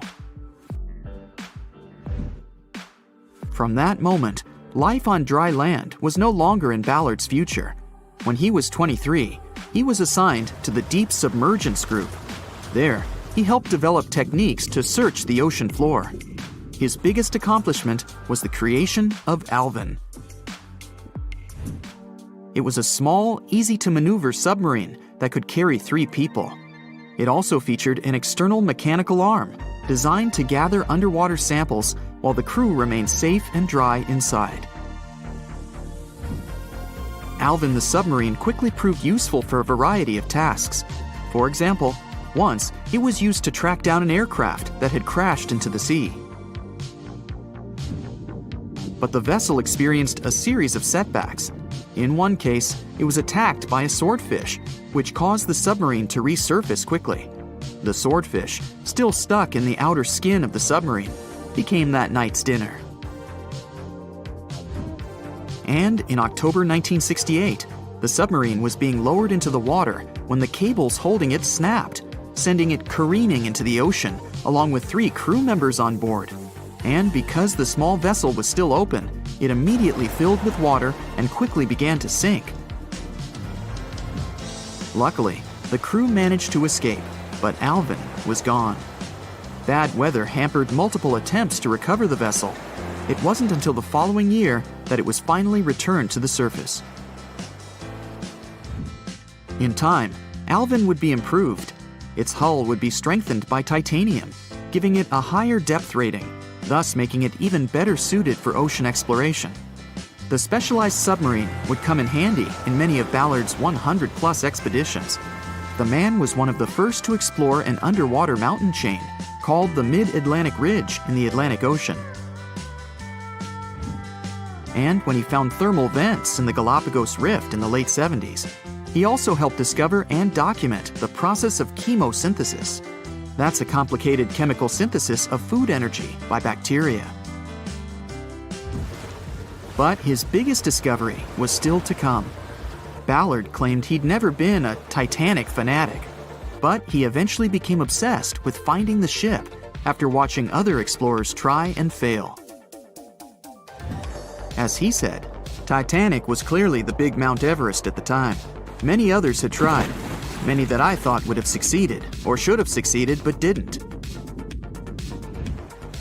Ballard began thinking about finding the ship as early as 1973, and 4 years later, he actually made an attempt. He used the deep-sea salvage vessel Sea Probe, which was a drill ship equipped with cameras and sonar. But he was forced to give up when the drilling pipe broke. It just wasn't his time. In the early 80s, a Texas oil man named Jack Grimm tried to find the wreck on 3 different occasions. Once, Grimm was actually right over the Titanic, but his equipment failed to detect it. That's what we call extreme bad luck. Ballard was just biding his time. He needed a plan and some help. The first issue was getting down to the bottom of the Atlantic. The furthest down he had ever traveled before was 20,000 feet. And this trip took him 3 hours, and that didn't include the way back up. Ballard knew he could use Alvin, already enhanced with a titanium hull to withstand the pressure of the ocean. But he also needed something that didn't require him to actually go down with it. An unpiloted remote-controlled submarine would be ideal. But first, he would have to create one. He reached out to the authorities, hoping they would provide funding for his project. And though officials had no interest in the Titanic, they were willing to help. But there was a catch. Ballard had to first focus on tracking down 2 submarines, the Thresher and the Scorpion, which had sunk to the bottom of the Atlantic Ocean in the 1960s. The authorities were hoping to study them to find out why they had sunk in the first place. They also wanted to know if they could be recovered or if it was safe to leave them on the ocean floor. Only when he had successfully completed this task would he be free to use any remaining time on his contract to find the Titanic. With no other options for funding, Ballard took the offer. He got to work. First, he created 2 new devices. Argo was an unpiloted deep-towed undersea video camera sled. It was designed to take photos and record videos from a series of cameras mounted on it. It could work at depths of up to 20,000 feet, and it could also explore nearly 98% of the ocean floor. Argo was supposed to be tethered to a boat. As the boat moved, Argo would be pulled behind, floating just above the ocean floor. The camera would then transmit images to the surface. The second device was a small robotic vehicle called Jason Jr. It was also controlled remotely, which allowed the crew inside a submarine, like Alvin, to get closer to and photograph underwater objects. Ballard was now ready. He knew he had to find those submarines quickly, and it didn't take him long. Much to his relief, the search was relatively simple, and he was able to fulfill his obligations with 12 days to spare. With almost 2 weeks to devote to finding the Titanic, he set out to explore the ocean. He focused the search close to Newfoundland, Canada, pulling Argo along the ocean floor and reviewing the images it collected. And after a few days of nothing, they eventually found riveted hull plates and a boiler. Could this be it? The next day, a ship's large bow was revealed. On September 1st, 1985, Ballard and his fellow crew members realized they had finally found the infamous ship. The discovery resulted in a mix of emotions. Ballard was excited to be the first to find the Titanic's final resting place, but he was also overwhelmed by the sense of grief for those who had suffered when the ship had gone down. Over the next 4 days, the crew explored the wreck. They found the crow's nest, from where the iceberg had first been spotted. Plus, there was finally evidence of how the massive ship had split in two before sinking, with both halves of the ship found. There was furniture and dinnerware, and sadly, several leather shoes of those who hadn't made it to safety were scattered about the ocean floor. Ballard succeeded where others had failed and became an instant celebrity around the world. You'd think that locating the Titanic would be enough for one man, but not for Ballard. In 2019, he took on the challenge of solving another mystery, the disappearance of Amelia Earhart. Earhart had attempted to be the first woman to fly around the world. Unfortunately, she disappeared somewhere over the Pacific Ocean in 1937. She and her plane were never found. Ballard hoped that his luck with the Titanic would help with finding where Earhart had gone down, but his expedition failed to find anything. And though Robert Ballard has found more shipwrecks than anybody else, it's only the tip of the iceberg. It's estimated that there are over 3 million shipwrecks in the ocean, and Ballard has only located 100 of them. Now, in his late 70s, the man is hoping to encourage young people to continue his work of exploring the ocean and its many mysteries. In 1989, he started the Jason Learning Project to inspire grade school students to pursue science, technology, engineering, and math. He has his own research vessel called the EV Nautilus, after the name of the submarine in Jules Verne's novel, a fitting tribute to the story that inspired his career. Back when it was built, the Titanic was one of the largest and most luxurious passenger ships, with high-class features like a grand staircase, a swimming pool, and a gymnasium. People thought it to be unsinkable because of its advanced safety devices. Its tragic sinking on its maiden voyage in 1912 proved it wasn't at all the case. It wasn't until 1985 that the Titanic's wreck was finally rediscovered using state-of-the-art sonar technology. Ever since, thousands of items have been recovered from the Titanic, many of them being put on display or sold for auction. Things like jewelry, a life jacket, a menu from the ship's restaurant, or even a sample square of carpet from the first-class stateroom have all baffled the public and told stories of the many on-board people. Scientists have even tried to come up with strategies to get the Titanic back up, not because they want to put it up for display, but so it can be properly studied, and more importantly, to stop it from getting more and more damaged at the bottom of the ocean. Some have suggested filling the wreck with ping pong balls to make it float, while others even considered injecting it with 198,000 tons of Vaseline. Another creative solution was proposed: the idea of using a giant claw or scoop to lift the Titanic. Nobody came up with this device. Using 500,000 tons of liquid nitrogen to trap it in an iceberg that would float to the surface was also considered.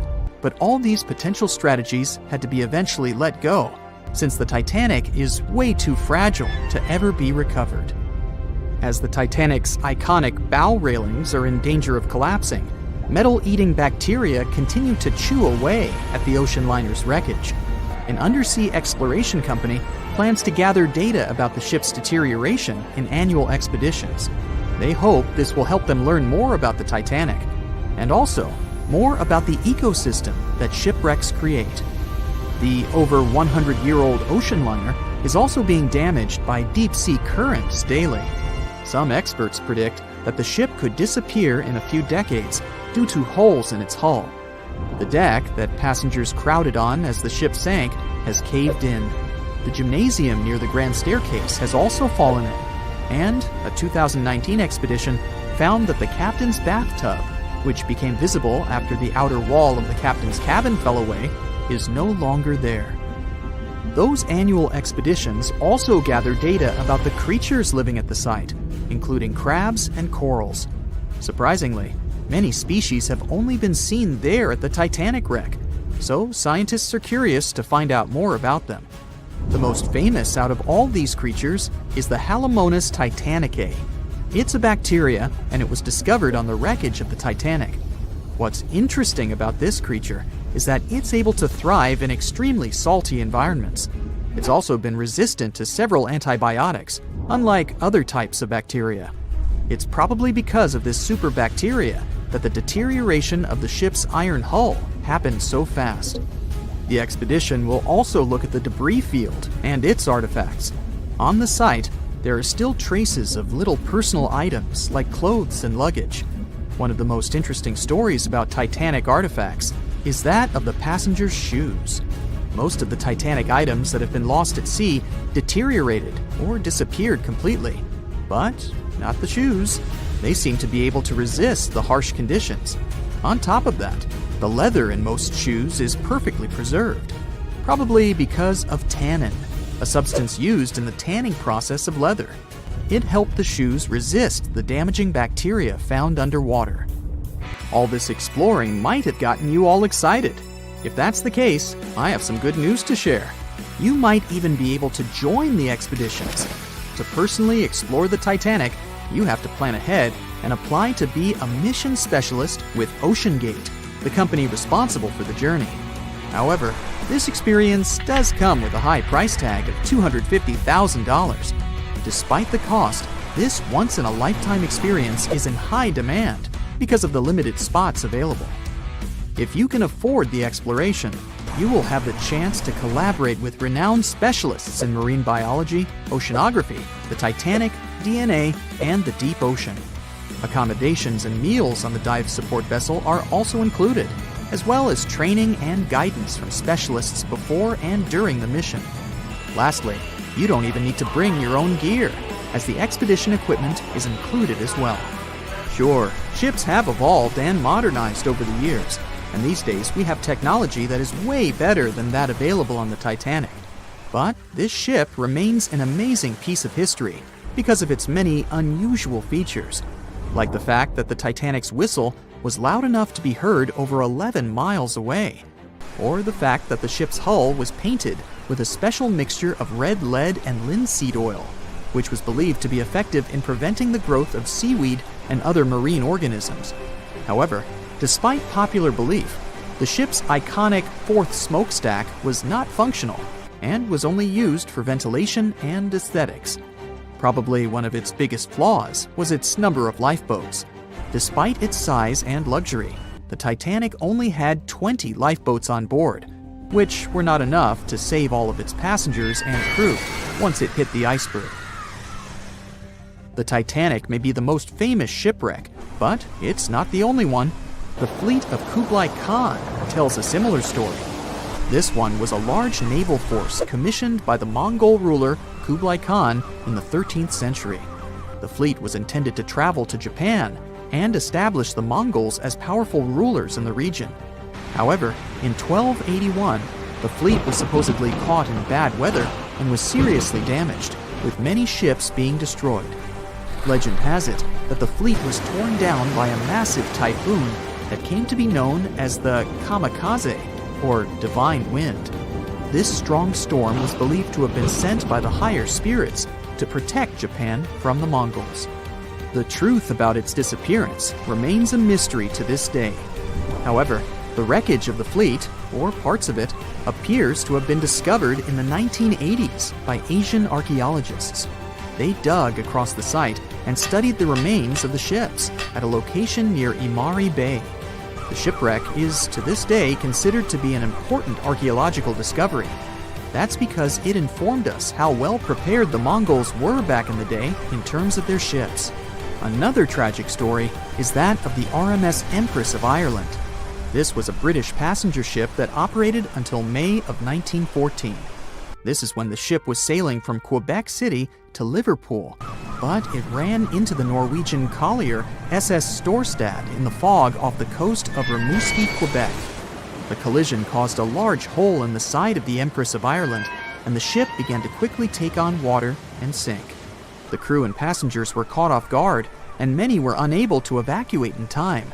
In total, 1,012 people were lost in the disaster, making it one of the worst maritime collisions in Canadian history. Rescue efforts were hampered by poor visibility and the fact that many of the lifeboats were damaged or unusable.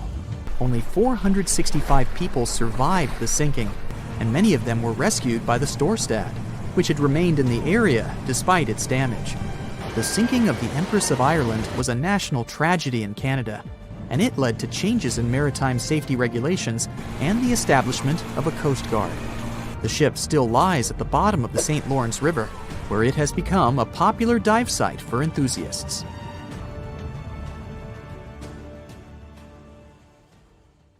The unsinkable Titanic didn't go down peacefully, which made finding its final resting place all the more difficult.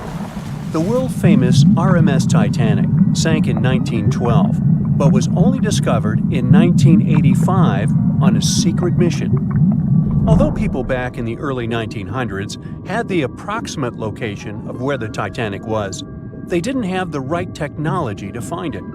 As it went under, the ship sent several CQD signals, standing for Come Quickly, Distress, to a nearby ship named Carpathia. Come at once, we have struck a berg. It's a CQD, old man, were some of the final words transmitted from the Marconi wireless on the ship.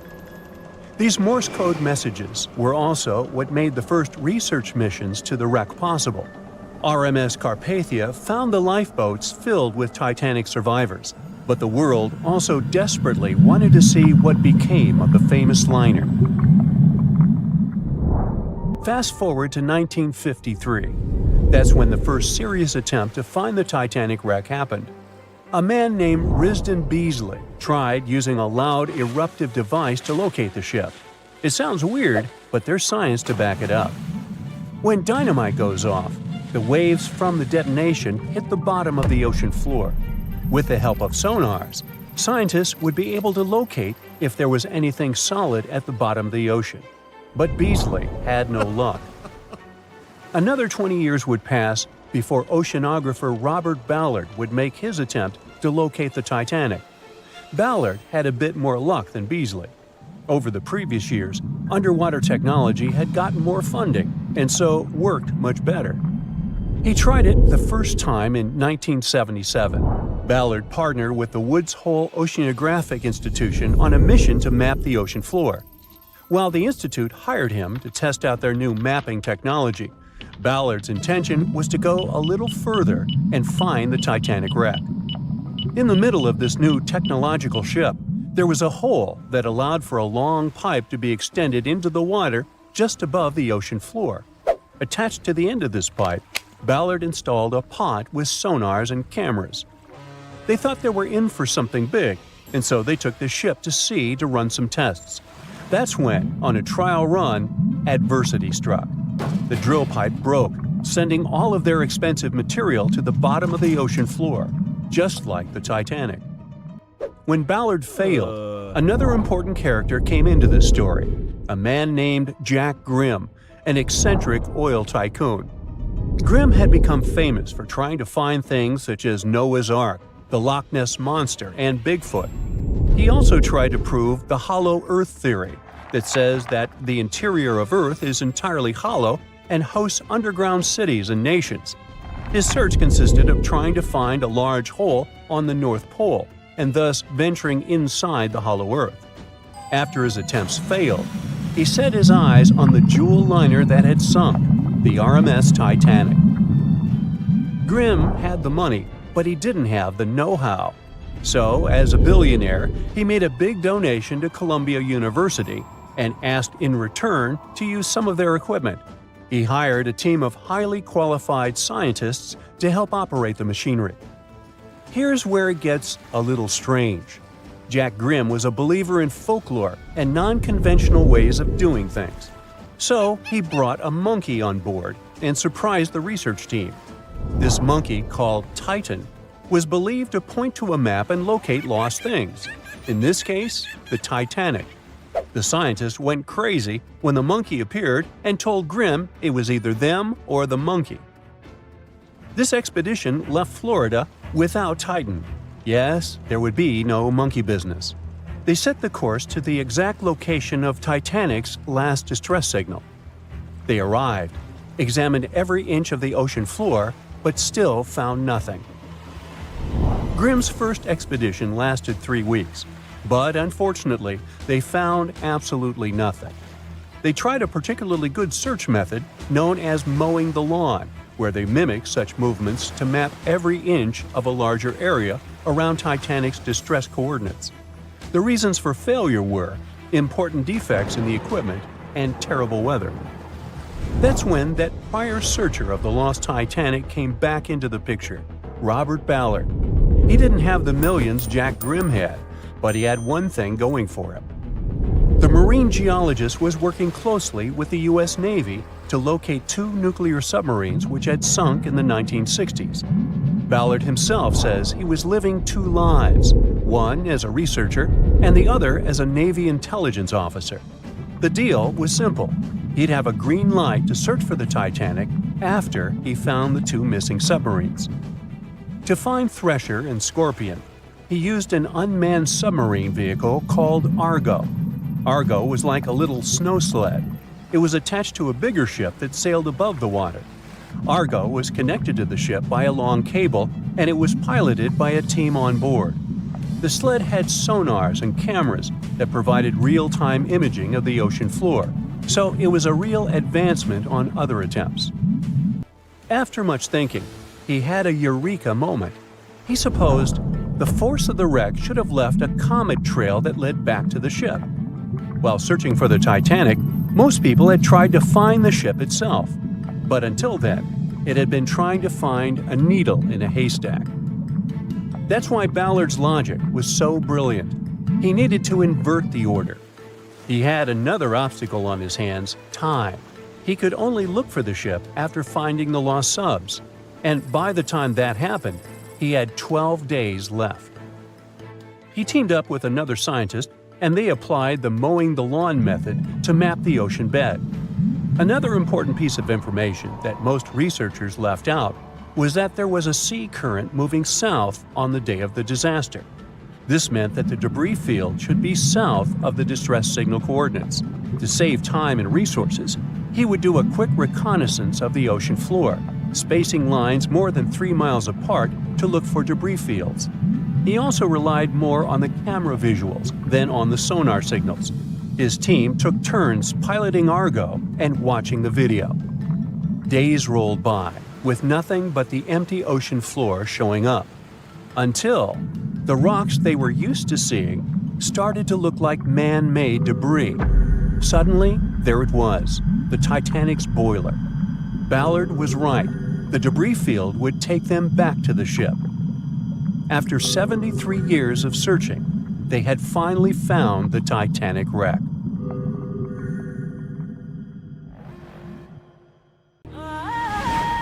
Now, it's been barely a century since the Titanic sank, But scientists say that already, within just a few decades, its wreckage could disappear almost entirely. Meanwhile, a Greek wooden shipwreck that's around 2,400 years old is still looking good. Is it because of some ancient shipbuilding magic, the materials, or something entirely different? Well, let's find out. In the red corner, the infamous Titanic really doesn't need an introduction. It was the largest ship of its time, stretching nearly 900 feet in length. Constructed using strong steel plates and held together with iron and steel rivets, it was powered by coal-fired steam engines. Inside were dining rooms, elevators, even a swimming pool. In 1912, Titanic set out from Southampton, heading for New York, with about 2,200 people on board. 4 days later, it hit an iceberg.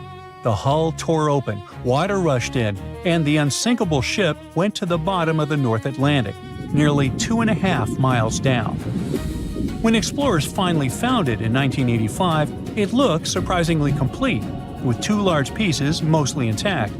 But time, pressure, and salt water have been eating away at it ever since.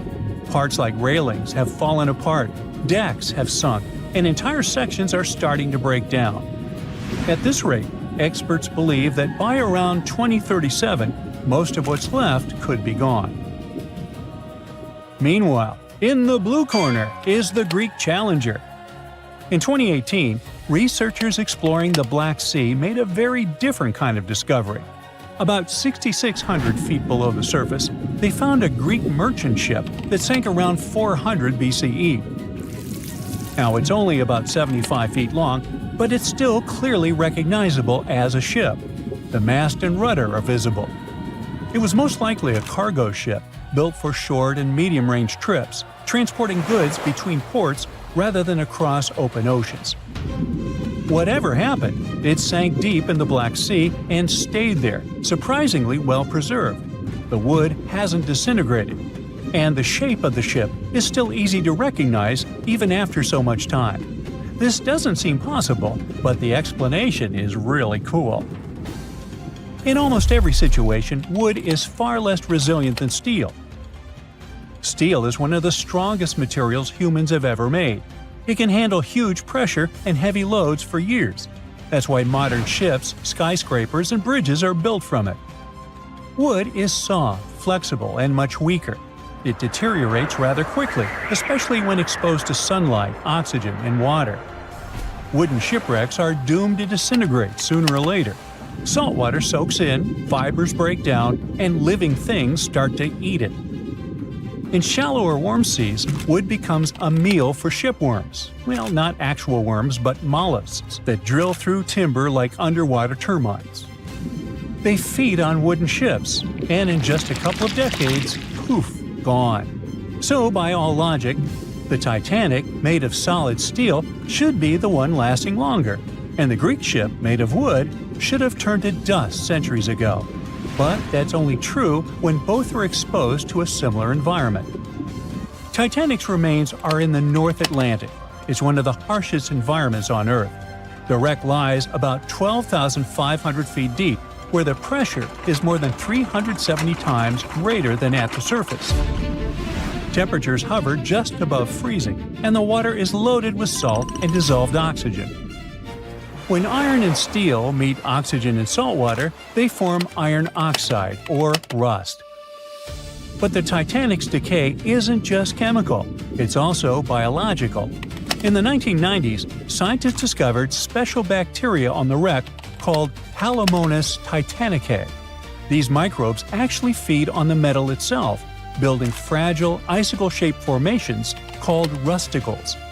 Rusticles may look solid, but they're brittle and hollow, like coral made of rust. As they grow, they break off, taking bits of the ship with them. Every rusticle that falls means a little more of the Titanic disappears. Add to that strong underwater currents and deep-sea pressure, and it's easy to understand why the wreck is slowly collapsing in on itself. The Black Sea, on the other hand, has some fascinating traits that make it unique. Its structure is like a giant layer cake, made of 2 completely different oceans stacked on top of each other. At the top, you have regular seawater, full of oxygen and marine life. But below about 600 feet, it's quite the opposite. The deeper layer is dense, salty, and completely cut off from the surface. Scientists call this stratification, meaning the layers don't mix much, kind of like oil and vinegar after they've settled in a bottle. That happens because rivers on one side bring in a lot of fresh water, while salty water from the Mediterranean sneaks in through a narrow passage near Turkey. The fresh water floats on top because it's lighter, trapping the heavier, saltier layer underneath. Now here's the cool part. That lower layer has been sealed off for thousands of years. No oxygen reaches it, so oxygen-dependent marine life can't survive. Instead, it's filled with hydrogen sulfide, a gas produced by bacteria that live off decaying organic matter. In other words, the environment helps preserve materials by preventing typical biological decay. Without oxygen and living creatures to feed on wood or metal, whatever sinks there basically ends up frozen in time for quite a while. And it really works. Even delicate things like rope, leather, and fabric have survived at those depths. That's why archaeologists love this place. They've recorded over 60 shipwrecks – Greek, Roman, Byzantine, and Ottoman, many of them remarkably well preserved. Ancient shipbuilders were true artists. They didn't have machines or metal welding, but they knew how to make wood strong enough to survive storms and long voyages. By the 5th century BCE, Greek builders had developed ships capable of traveling on long-distance Mediterranean trade routes. Their design stayed mostly the same for centuries. You could say they were the trucks of the ancient world, just slower. Over time, humans kept improving their ships.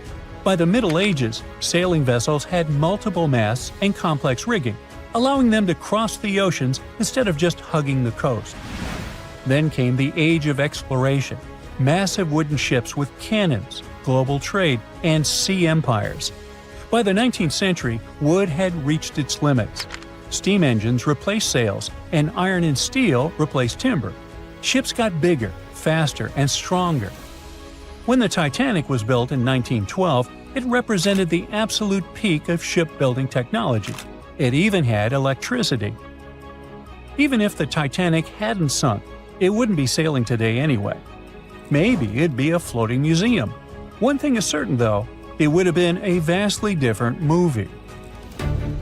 Today, scientists are racing to preserve both kinds of shipwrecks, the ones frozen in time and the ones fading fast. In the North Atlantic, robotic submarines are mapping the Titanic with 3D scans before the wreck collapses completely. Meanwhile, in the Black Sea, underwater drones explore without disturbing anything, capturing ships that look almost new, complete with anchors, pottery, and carved decorations. Because the seabed there has been closed off since forever, it's not just ships that survive. Ancient pots, tools, and even traces of villages still lie buried in the dark, undisturbed layers of silt. It's one place you need on your map if you are into sea archaeology. But not all shipwrecks are left untouched. Around the world, an increasingly common approach is turning select historic wrecks into managed underwater museums. Instead of keeping them out of reach, scientists and conservationists are inviting divers to explore them responsibly. For example, off the coast of Greece, one ancient shipwreck from the classical era now serves as a protected dive site. In most cases, moving sunken boats is impractical and risks damage. They're safer underwater until some new technology arrives. Maybe we're not that far from the future where commercially available submarines could allow everyone to see the great Titanic firsthand. That's highly unlikely, of course. But in case of a what-if scenario, we just have to hope it happens while the ship is still there.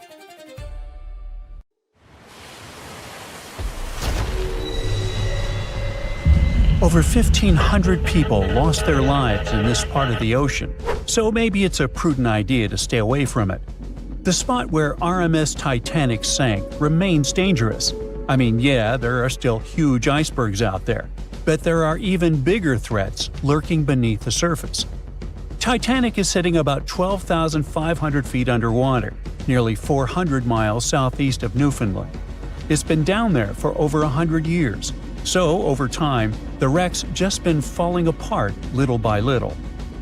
The infamous ship is rusting just like any iron or steel structure would be underwater. Chemically, when you mix iron, oxygen, and water, that combo sets off a reaction that creates iron oxide, and that's what leads to corrosion. So, steel plates, beams, all that stuff is getting weaker. Parts of the liner are caving in, like the ceiling in the captain's bathroom and a section of the railing that collapsed not too long ago. But in the case of Titanic, a lot of that corrosion is actually being caused by iron-eating bacteria. When the Titanic sank, it split into two big pieces, the bow and the stern, which landed nearly 2,000 feet apart on the ocean floor. And now both pieces are covered in this biofilm, a living blanket of bacteria, marine fungi, and all sorts of other microbes. Over time, microbes feeding on the ship's iron have created these things called rusticles, and they are actually speeding up the wreck's decay. Scientists say the stern is breaking down way faster than the bow, mostly because it took more damage when the ship sank. And now, thanks to all that bacterial activity, the stern could be deteriorating as much as 40 years ahead of the bow. So yeah, microbes have been thriving and flourishing down there. If you are a germaphobe, that probably sounds like a total nightmare. But honestly, it's not that bad. For one, they don't even look gross.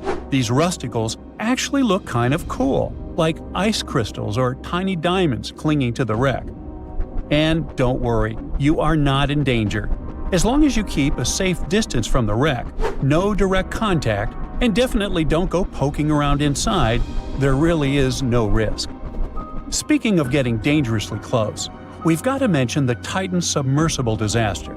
You know, the one that catastrophically imploded back in 2023 during a trip to the Titanic wreck. Sadly, all 5 people on board lost their lives. Even though this trip was sold as a tourist adventure, going that deep in the ocean is no joke. It's terrifying, cold, and dark. Sunlight gets absorbed by water and can't reach much farther than about 3,300 feet below the surface. Past that point, the ocean is in total darkness all the time. Titanic lies within a region known as the Midnight Zone for this very reason. The few brave people who have visited the wreck say the descent takes over 2 hours through complete darkness. Then, out of nowhere, the ocean floor just pops into view, lit up by the submersible's lights. The second big challenge is actually finding the wreck. At that depth, navigating is no easy task. When you reach the bottom, you really don't know exactly where you are. You're just kind of fumbling around in the dark, knowing that Titanic is somewhere down there, but you can't see it. However, detailed maps of the Titanic site, made from decades of high-res scans, really do help. As the wreck starts to come into view, they can use those maps to stay on track. Plus, sonar and sensors let the crew notice features and objects even if they're way beyond the sub's tiny light pool. For example, the Titan submersible had a sensor called the Doppler velocity log. This one sent out sound waves to measure how fast the sub is moving and how deep it is, based on its distance from the ocean floor. Still, passengers on previous trips to Titanic in this submersible have said how tough it is to find their way once they reach the ocean floor. And we can't forget about the pressure. The deeper you go in the ocean, the more pressure the water puts on everything. And the pressure is crazy high at the Titanic's wreck site. To put it into perspective, it is about 200 times the pressure inside a car tire. That's why submersibles need super thick walls to handle it. So yeah, the water around Titanic has creepy microbes, pitch-black darkness, and insane pressure. But there is one more thing happening down there, and that's unpredictable currents. You're familiar with them. I mean, when you swim in the sea, you can usually feel the currents pulling you from side to side. But the deep ocean has its own set of underwater currents too. They're not as strong as the ones you feel on the surface, but they can still move massive amounts of water around. These currents can be caused by things like wind, differences in water temperature and salt, and even strange storms down on the ocean floor called benthic storms. They can get intense and stir up the sea bottom. Now, like I mentioned earlier, the Titanic wreck is in two big pieces, the front and the back, and researchers have been checking out the seabed of the surrounding area. One part of the wreck is near this cold underwater current called the Western Boundary Undercurrent. It flows south and moves mud and sand along the ocean floor, creating ripples and patterns that show how strong or weak the current is. Most of the time, the currents there aren't very strong. They even found sand ripples near where all the Titanic debris landed, like furniture, coal, and just random stuff from the ship. And those ripples are showing a current flowing from east to west. But inside the main wreck site, things get a little wilder. The water flows more from northwest to southwest, probably because all the huge chunks of the ship are messing with the flow. Around the south side of Titanic's bow, the currents get unpredictable too. They keep switching directions, from northeast to northwest to even southwest. It's like the ocean's just doing its own thing down there. Experts think that over time, all this shifting water is going to slowly bury Titanic under layers of mud and sand. Little by little, the wreck could just fade away and disappear beneath the ocean floor. Alright, now it's time to get to the obvious issue here: icebergs. Yep, they're still a problem for ships today.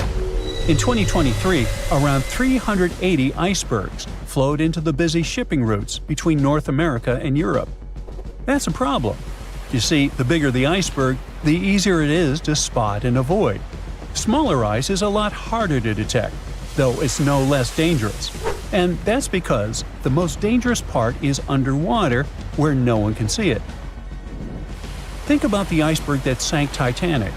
Passengers saw about 100 feet of it above the water, but it's believed that's only 16% of its total size.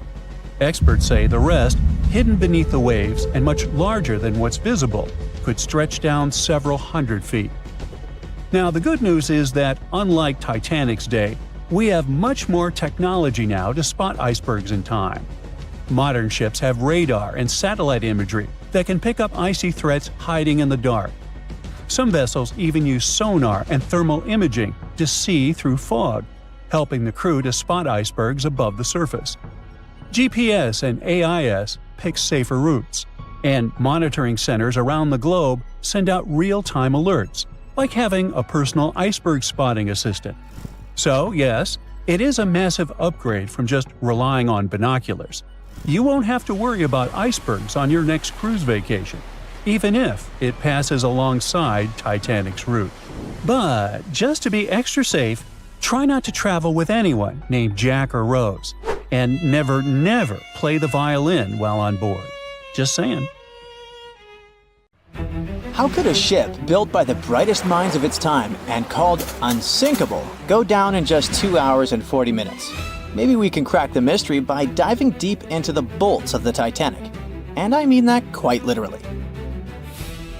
It all started with a fancy dinner in London back in 1907.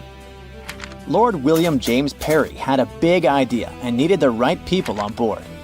He invited the director of the British shipping company, White Star Line, over to chat. White Star was already riding the waves of success with transatlantic travel, making a fortune taking emigrants to America. But the competition was fierce. Cunard, one of their biggest rivals, had just launched two sleek, fast ships, the Lusitania and the Mauretania. These ships were the latest and greatest in both speed and luxury. Parry wasn't about to let that slide. As chairman of an Irish shipbuilding company, he figured if he teamed up with White Star, they could dominate the scene. That same night, over dinner, they started dreaming up an entire fleet of ocean liners: the Olympic, Titanic, and a third ship that eventually became the Britannic. Soon those ideas were being turned into reality. The construction of the Titanic and its twin, the Olympic, kicked off. It was such an impressive affair that they had to build two new shipyards on Queen's Island, known as Titanic Quarter, in Belfast Harbour. But building something that massive? Way easier said than done. Harland and Wolff, the British company behind the construction, had their hands full. This was the biggest ship anyone had ever tried to build, and it took 15,000 men working round the clock to make the dream happen. The Titanic and its twin were planned to be 882 feet long. It was just enough to stretch another 120 feet longer than the new Cunard liners. By the time it was finished, the Titanic stretched as long as 4 city blocks and high as a 9-story building. Aside from being the largest ship of the time, it also got another nickname. When Shipbuilder magazine went to examine it, they came up with the adjective unsinkable. But something went way too wrong along the way.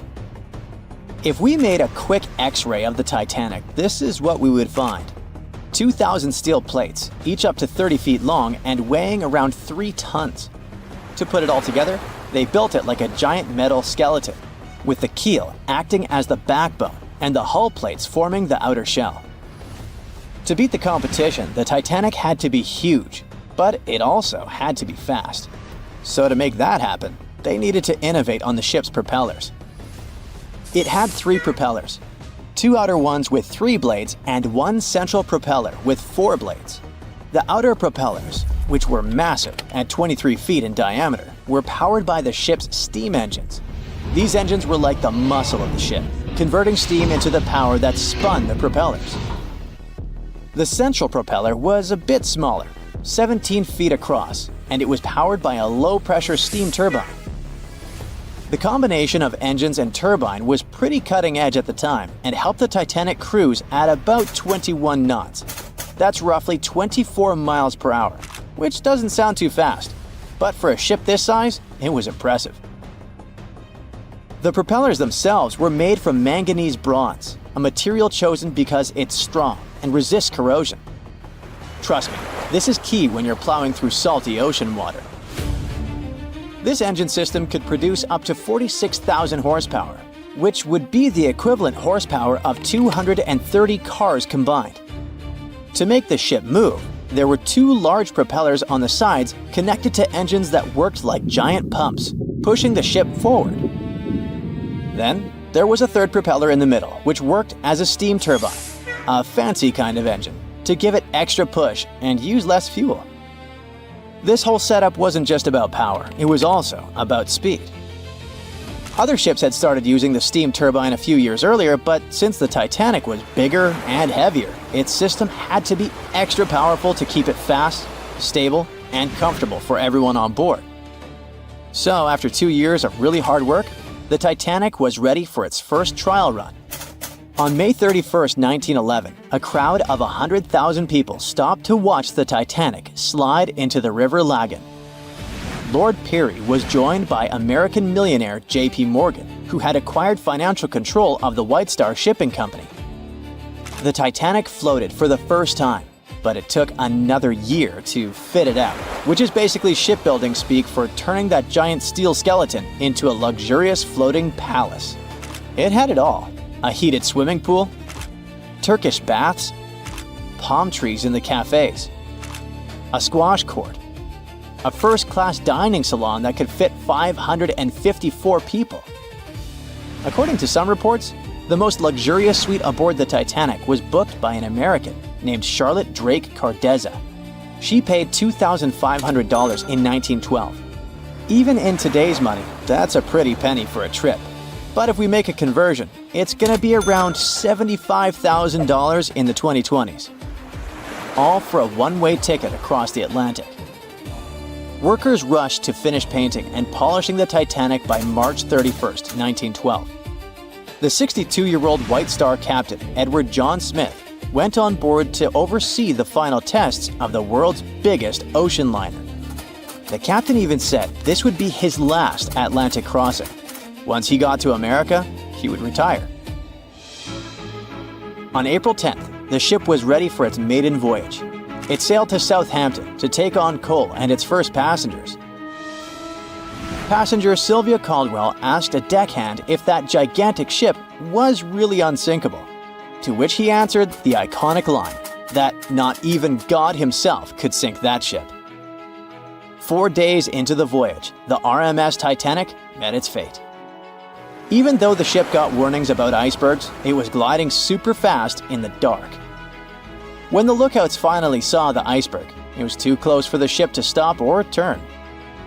Imagine trying to suddenly slam the brakes on a huge car. Now, imagine that car was 20,000 times heavier than a normal vehicle and moving absurdly fast. When the Titanic tried to steer away, it ended up scraping the iceberg along its side. Even though the crew tried slowing down and turning, the ship sideswiped the iceberg, ripping open 100 meters of the hull, damaging 6 out of 16 watertight compartments. This caused the ship's front to dip underwater while the back lifted up, just like when one side of a lever gets too heavy. At a steep angle, the ship began to break in half from the middle, which is how it eventually sank. But why did the hull and rivets break so easily?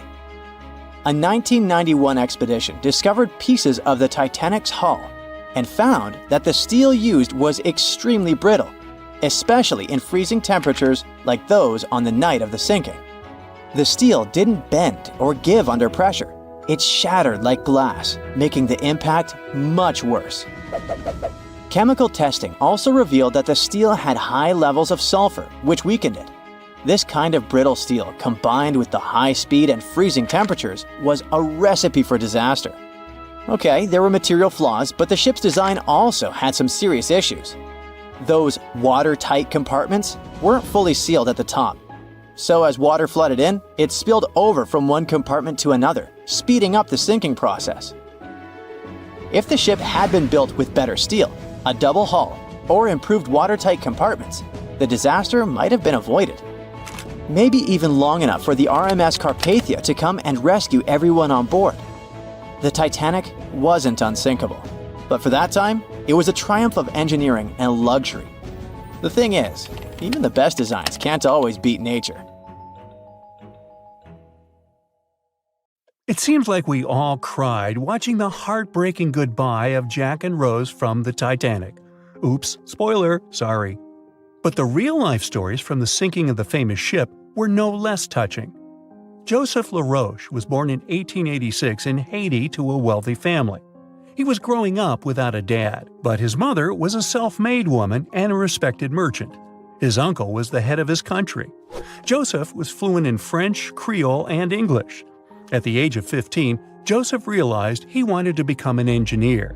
There were no engineering schools in Haiti, so he moved to France to get his education. The journey took him a whopping 83 days. Still, in his student years, Joseph met Juliet in a suburb of Paris through a mentor. They soon became friends, and then it grew into something bigger. The couple decided to get married. There was only one problem. Joseph couldn't find a well-paid qualified job even after completing his studies because of racial discrimination. The intelligent young man realized he could do better. Plus, he needed to provide for his growing family. His third kid was on the way. His uncle back in Haiti promised he'd help Joseph secure a job as a mathematics professor. His mother was overjoyed that her son and his family would be living in Haiti. She bought them first-class tickets for the French liner La France as a reunion gift. But that liner had really weird rules separating parents from their offspring for meals. The LaRoches didn't want to leave their youngsters and make them feel sad on a trip across the ocean. So they decided to trade their first-class tickets for La France for second-class tickets for RMS Titanic's maiden voyage. The Titanic was all the hype, and it didn't separate families, so it looked like a great deal. They planned to change for another ship in New York that would take them straight to their final destination in Haiti. The family boarded the Titanic on April 10, 1912, at Cherbourg. They had 3 days to enjoy the luxurious staterooms, a dining salon, a library, and 3 outdoor promenade decks available to second-class passengers. Juliet sent a letter to her father from Titanic's final stop in Queenston, Ireland. She told him they were more than happy with the accommodation. They had 2 bunks in their cabin and a couch that converted into a bed for their youngest family members.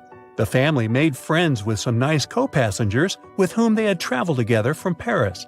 She thought they had been the only other French people on board, so they sat together for meals. Juliet mentioned they had all spent time together on the deck of the liner. She also wrote the people on board were friendly, although some sources say the family had gone through quite a lot of mean stares, gossip, and remarks. On the night of April 14th, their exciting journey came to an abrupt end. Even though Titanic's wireless operators had received warnings about drifting ice from nearby ships, the liner continued to plow ahead at full throttle. It was around 11:40 p.m. when Titanic's hull collided with the iceberg around 370 miles off the coast of Newfoundland. The practically unsinkable ship was severely under-equipped with lifeboats, enough for only about half of its 2,200 passengers. The nearest rescue ship, the Carpathia, was too far away to help. A steward woke up the LaRoche family and took them to the lifeboats, as Juliet remembered later. She couldn't speak any English, so everything that was going on seemed even scarier to her. A little after midnight, the crew received the order to give priority to women and children when boarding the lifeboats. Juliet later remembered a terrible panic had begun, as people had been pushing each other to get to the desired seat. At some point, she felt they had pulled away her older daughter and thrown her into the abyss. A moment later, she had joined her Simone in the same emptiness. So, pregnant Juliet and her two daughters got spots in Lifeboat 14. But they had to say goodbye to Joseph as the boat was being lowered into the sea. He wrapped his coat around Juliet, saying she'd need it, and promised to get in another lifeboat and see her and the little ones again in New York. The 25-year-old Joseph LaRoche didn't manage to stay true to his word.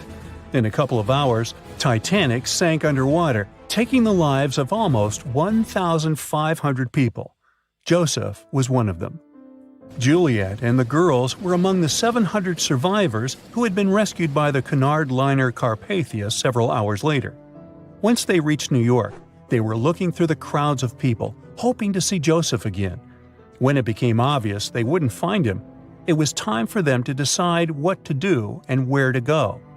Without any knowledge of English or money that had gone down with the ship, Juliet managed to survive in America only for 3 weeks, and then had no other choice but to go back to France.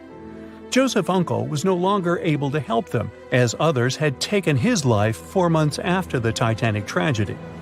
In December 1912, Juliet gave birth to a son who she named Joseph after his father. For the rest of her life, she couldn't get over the loss of her beloved husband. That's why she didn't like to speak about what had happened on Titanic and told her children not to mention it. In 1995, a member of the Titanic Historical Society interviewed Louise, who was the last remaining LaRoche child and the last French survivor of the sinking. And that's when the world first heard about this heartbreaking story. It inspired some plays and articles, but it never got the same attention as the story of other passengers. You probably remember the elderly couple going down together in their bed on the Titanic. It was inspired by Isidor and Ida Strauss. They were both born in Germany and emigrated to the United States as kids. They met in New York and got married 5 years later.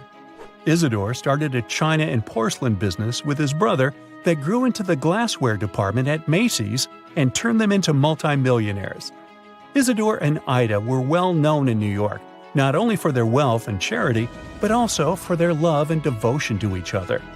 In 1912, the couple decided to run away from the New York winters and headed for Europe. By that time, they'd already been married for 40 years. In early April, it was time for them to sail back home to New York. They normally traveled on huge German liners, but at that time, they couldn't resist the hype of everyone talking about that new luxury liner, the RMS Titanic. That's how they ended up in one of the first-class private suites at the top of the ship. The Strauss couple spent their evenings dining in front of a live orchestra in a hall filled with fancy furniture and expensive wooden paneling. On the night of April 14th, they felt a slight tremor and then left their private suite and waited for instructions from the crew. They told the passengers not to lose their passes, as they'd need them when everyone got back on board. But the ship was going under. The Strauss couple were standing next to Lifeboat 8. Mr. Strauss, who was 67 at the time, was offered a seat with his wife because of his age.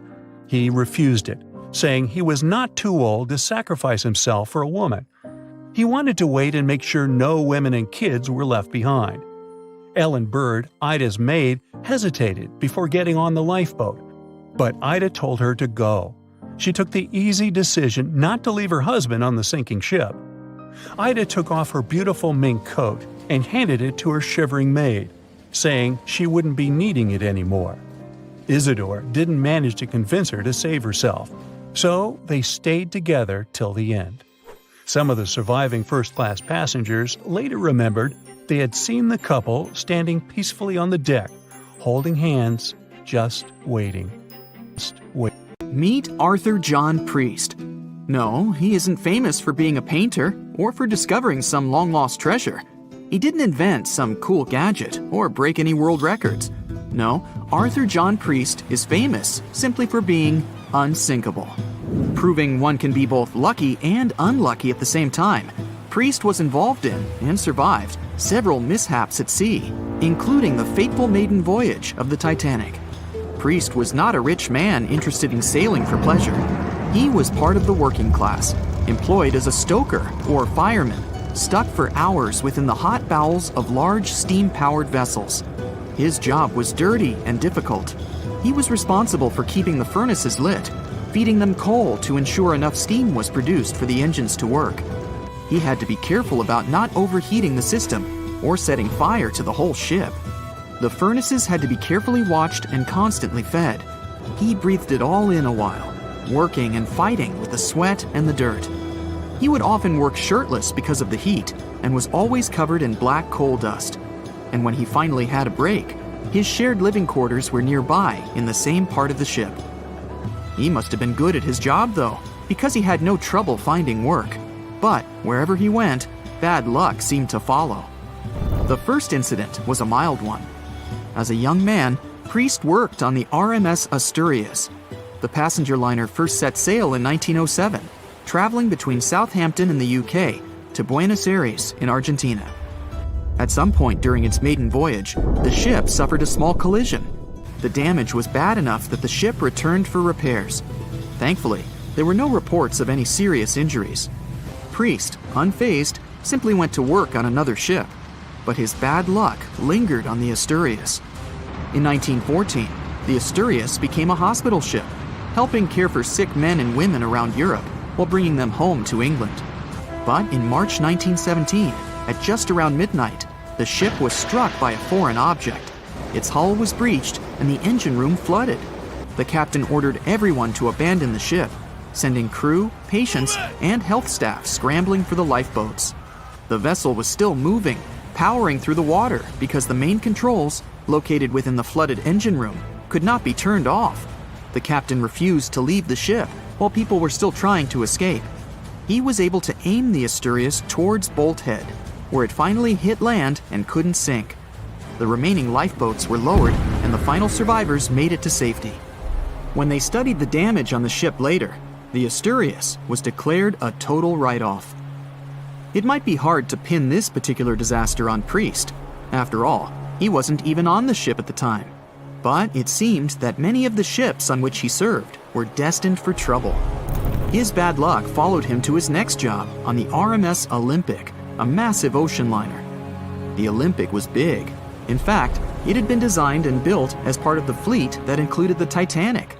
But with size came sacrifice.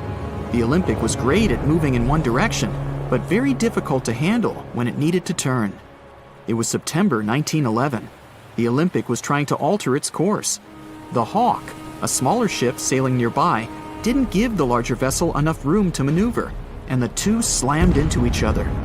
Because the Hawk was engineered to deal with potential confrontations when out at sea, its reinforced bow tore through the Olympic. Two large gashes appeared on the ocean liner's side.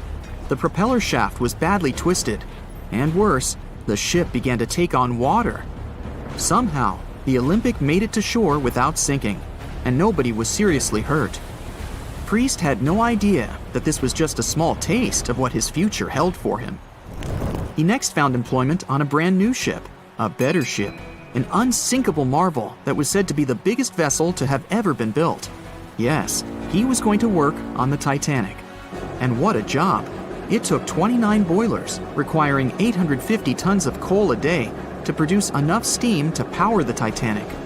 Priest was just one of 150 stokers toiling away in the ship's underbelly. keeping those fires burning day and night. He made around $30 a month. But on April 14, 1912, he would find himself flung from a world of extreme heat to one of blistering cold. At approximately 11:35 p.m., the crew spotted an iceberg. The Titanic tried to avoid it, but the alarm had been sounded too late. 5 minutes later, the two collided. The iceberg tore through the hull, and the once watertight compartments inside were badly ruptured. As the cold Atlantic water flooded in, the ship began to sink. Distress signals were sent, but the closest ship, the Carpathia, was over 3 hours away. In the dark of night and stuck in the middle of nowhere, the crew and passengers panicked. Those who could scrambled for the lifeboats. Others jumped into the icy waters. In total, only 706 survived that terrible night. Priest, at the time of the collision, was down in the ship's lower quarters. He was on break, relaxing from a hard day of work. And as the ship went down, so did his chances of survival. He and his fellow workers were in the most dangerous position on the ship. They had to make their way through a maze of corridors and gangways, some of which were flooded, in a mad dash to the deck. And then they faced the frigid water, jumping in and desperately swimming to safety. The ocean was so cold that Priest even suffered frostbite before finding his way onto a lifeboat. He was one of only 44 stokers to survive that night. After an experience like that, most of us would never set foot on a boat again. But Priest had to work. His next job also ended in disaster. He was offered employment on the HMS Alcantara. It went down in 1916, and Priest was again one of the few to make it to safety. He was badly wounded in the process. But he kept pressing his luck, and his next job as a stoker may have felt eerily familiar. He would be working on a ship built by the same people behind both the Olympic and the Titanic. And this ship, named the Britannic, was the biggest of the three. It was also believed to be a superior vessel, fitted with new safety features after the Titanic sank. For example, it had 48 open lifeboats, 46 of which were the largest ever used on a ship before. 2 of these were even motorized and equipped with special communication devices. The good news? The Britannic survived its first trip without incident. It was already doing better than the Titanic ever did. However, on November 21st, 1916, the Britannic was shaken by a loud explosion while traveling through the key channel in the Aegean Sea. The hull was damaged, and some of the compartments began to fill with water. But, unlike the Titanic, the Britannic had been designed for just such an emergency. It had been fitted with 5 watertight bulkheads. Intact, these would help keep the ship safe and floating for a much longer period of time. But there was one issue. Portholes along the lower decks had foolishly been left open. As the ship tilted, the portholes let in water, which flooded the Britannic and hastened its descent into the sea. This effectively made those watertight bulkheads useless. The ship was going down fast, much faster, in fact, than the Titanic had sunk.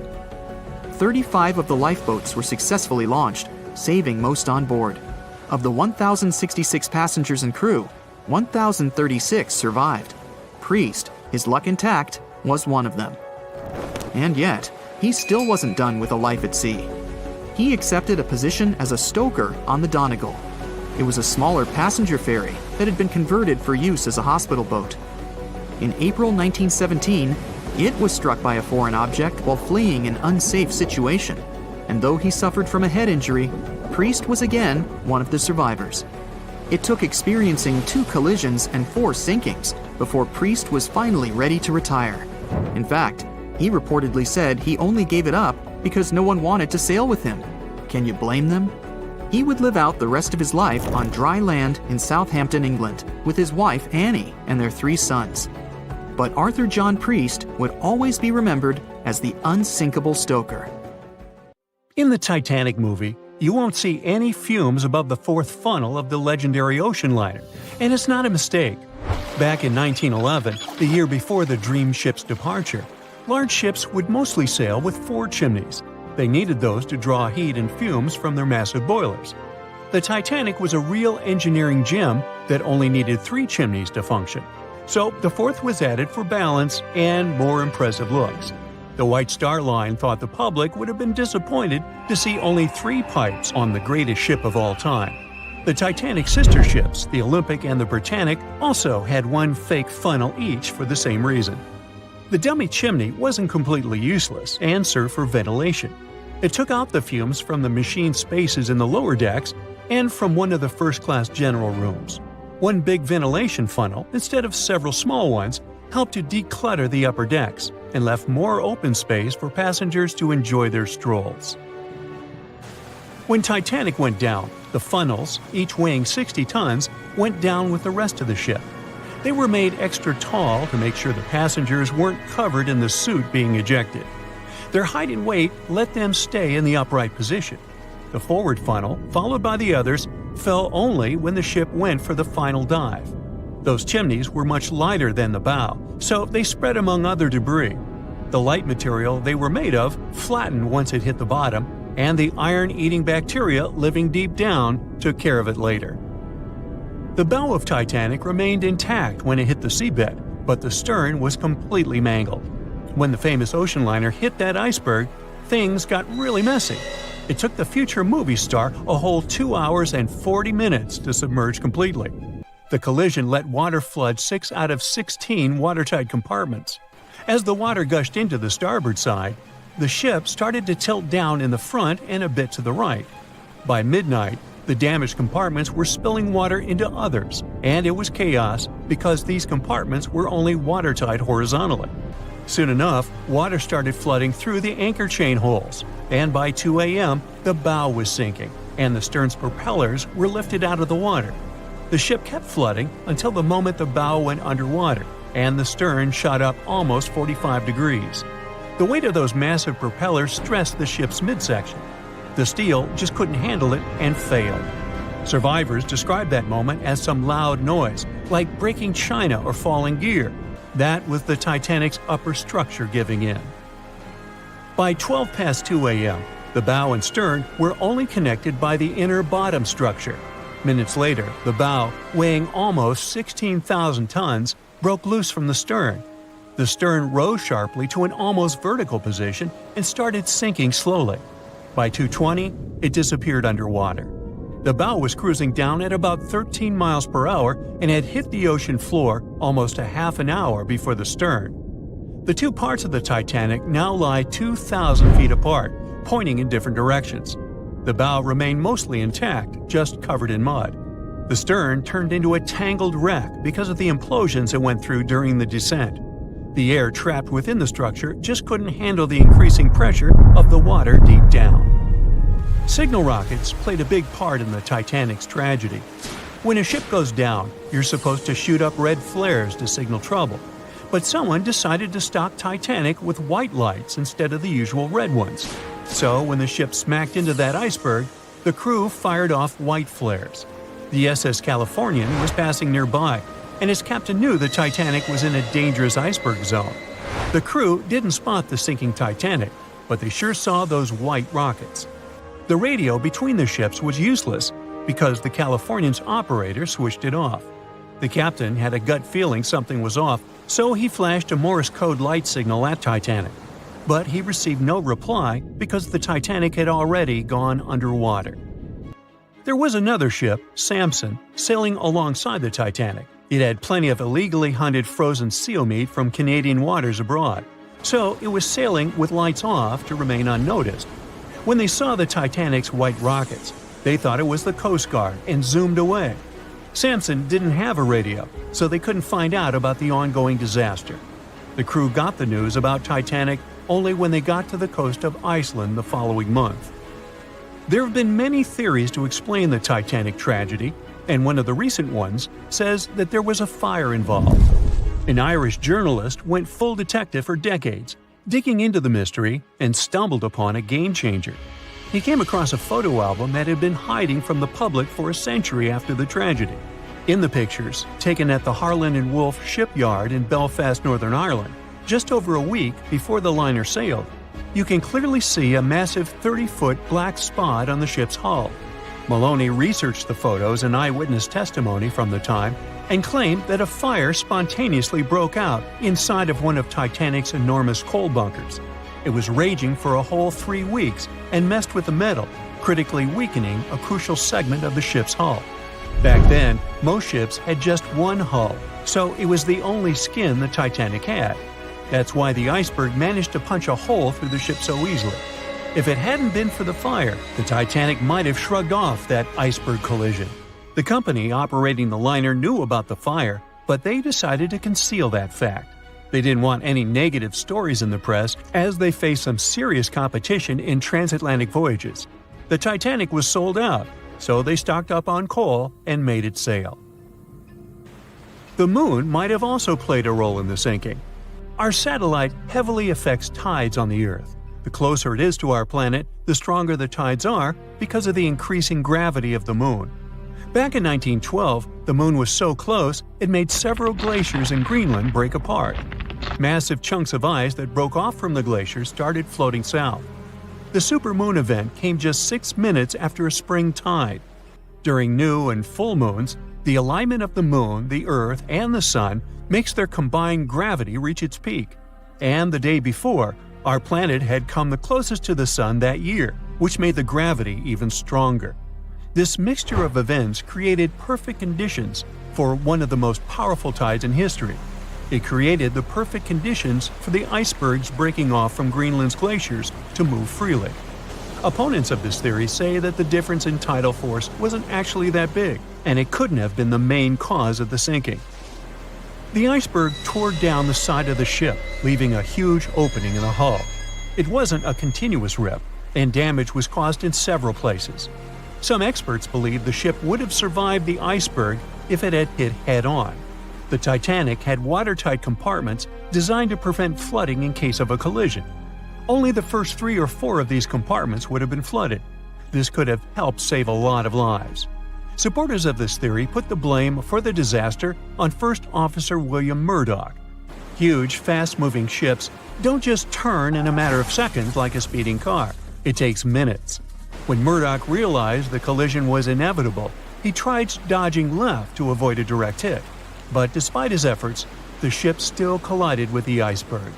You know the rest.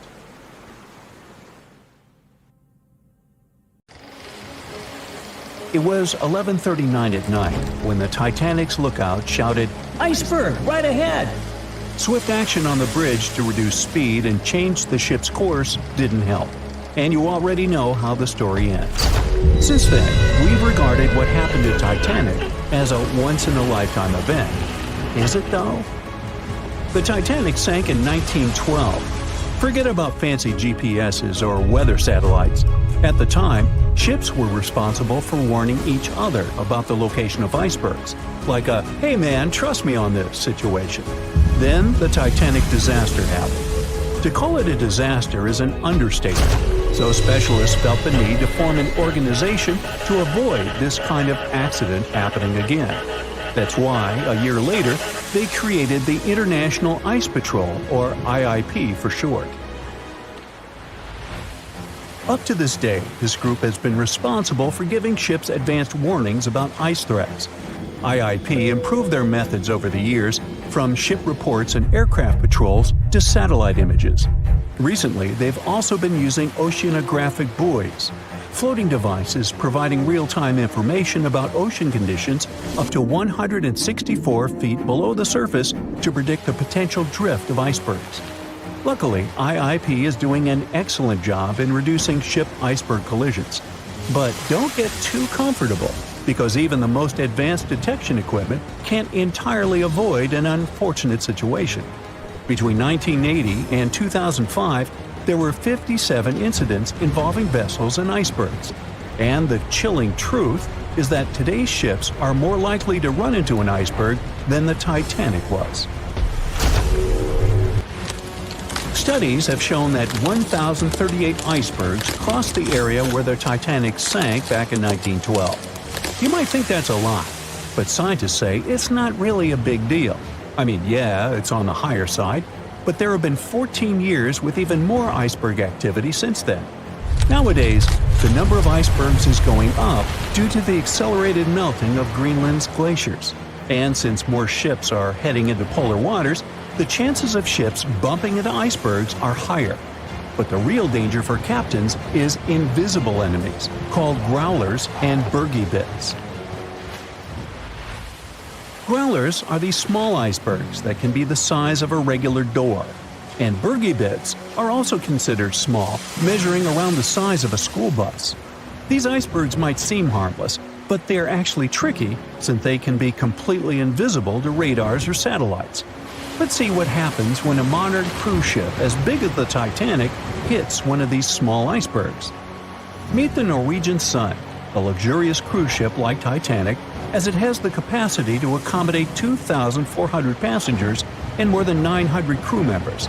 On July 2022, this cruise ship was on its way to Hubbard Glacier in Alaska when it found itself in the middle of a dense fog.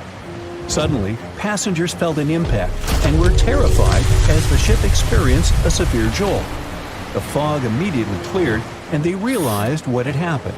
The Norwegian Sun had collided with an iceberg of the growler type. But the outcome was entirely different from Titanic. Thankfully, there were no injuries, and both the passengers and staff reached the Alaskan docks safely.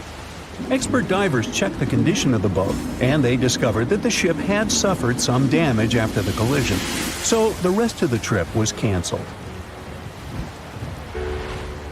Now don't stress about packing for your next trip across the Atlantic, because accidents like the one with the Norwegian Sun are really rare. I mean, it's common for ships to encounter ice, but what's unusual is for it to be a problem.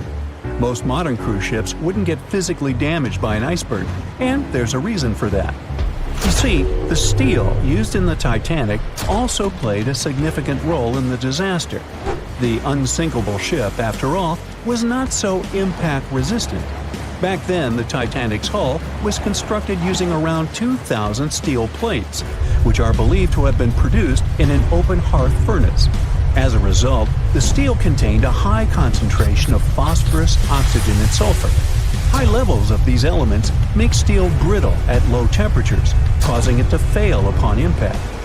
While the steel used on the Titanic was of the highest quality available at the time, it wouldn't meet the safety standards of modern ships, and it was approximately 10 times less safe than what today's vessels use. But the most significant difference between the design of the Titanic and a modern ship lies in how the hull is put together. You see, the Titanic was built using over 3 million rivets for its hull and upper deck structure. So, when it struck the iceberg, the rivets started a chain reaction, causing the entire section of the hull to collapse simultaneously, causing an uncontrollable flood of water. In contrast, modern ships use a method called submerged arc welding, which fuses the edges of metal pieces together, creating a strong and continuous bond. This is safer because if any part of the ship gets damaged, the tear doesn't spread, making things worse. The damage remains contained within that section. Okay, so small icebergs are becoming more common, and vessels have been adapted to deal with them. But there's still one more scenario to consider. What if a huge cruise ship hit an iceberg the size of a 5-story building? Imagine we've just created the world's largest cruise ship on the planet. Let's call it the Bright Seaside. Our floating resort is massive, 4 times the size of the Statue of Liberty. It's longer than the Titanic by 318 feet and carries about 3 times more passengers and crew. And just like the Titanic, our fictional ship can cruise at a top speed of around 23 knots. Now, picture this scenario. The Bright Seaside is cruising at full speed in freezing waters. It's the middle of the night, and the captain doesn't realize that all the iceberg detecting equipment on board isn't functioning. It stopped working 3 days ago. It's very foggy out there, and the lookout also fails to spot a 45-foot tall iceberg. If that whole situation played out, and the ship smacked into the iceberg head-on, well, it could potentially lead to a sinking. But you can see how unlikely that is, right? That's why experts are quite confident in saying that ice isn't likely to sink modern cruise ships. It's also worth mentioning that safety measures have improved a lot since Titanic. A modern large vessel can take days to sink, which provides enough time to keep everyone safe. Crews are definitely better prepared to handle evacuation procedures, And passengers should also go through safety training before cruising. I know, it is annoying to do that when all you want to do is drink a lemonade or some other beverage by the pool. But, all these safety tips are what saved the MS Explorer from becoming a modern Titanic. You see, back in 2007, all 154 people on board this Antarctic cruise ship managed to get into lifeboats after the ship hit an iceberg. Now imagine their panic as they waited for help for 4 hours. The crew did an excellent job in keeping everybody safe, no doubt. But a report that came out 2 years later said that the MS Explorer accident had happened because of the inexperience of the captain, who had pushed the ship too fast into a wall of ice in the freezing waters of Antarctica. That means that no matter how much tech a ship's got or how fancy its materials are, if you've got a careless captain and a crew that doesn't know how to handle an iceberg hit, a disaster similar to Titanic could happen again. But hey, you shouldn't stress over it. Trust the professionals and keep in mind the odds. In the last 30 years, the MS Explorer was the only cruise ship that sank thanks to an iceberg, and everyone survived. So kick back and enjoy your sea vacation. Once a famous giant, the largest ship of that time. Now 2 grand pieces lying on the ocean bottom about 2,000 feet apart, torn by the catastrophic collision of time itself. The stern of the Titanic got completely ruined after hitting the ocean floor. But you can still recognize the bow since many interiors were left preserved. There's a type of bacteria found on the ship's rusticles. A rusticle is this brownish formation of rust. It occurs deep underwater when the wrought iron the ship is made of oxidizes. It means the bacteria eat the iron of the Titanic's hull, piece by piece. And it seems they might finish their snack by 2030, way sooner than when anyone would expect the wreck to be gone forever. You may think it would probably be easier to take the wreck out of the water so that we got to keep it, but it would fall apart if anyone tried to do that. It's been in the water for more than 110 years now, and is now so rusty that no one would be able to reconstruct some parts even if we managed to get the ship out of the ocean depths. What do you think? Could any of about 700 people that had survived the sinking of the Titanic hear it hit the ocean bottom? The largest ship that had ever been made till then disappeared literally before their eyes after all. But sound most likely wouldn't have traveled from water to air. We can't hear that well in water because our bodies are not designed to hear in such environments. And although passengers were close to the sinking site, the Titanic still hit the bottom a long distance away, 12,500 feet.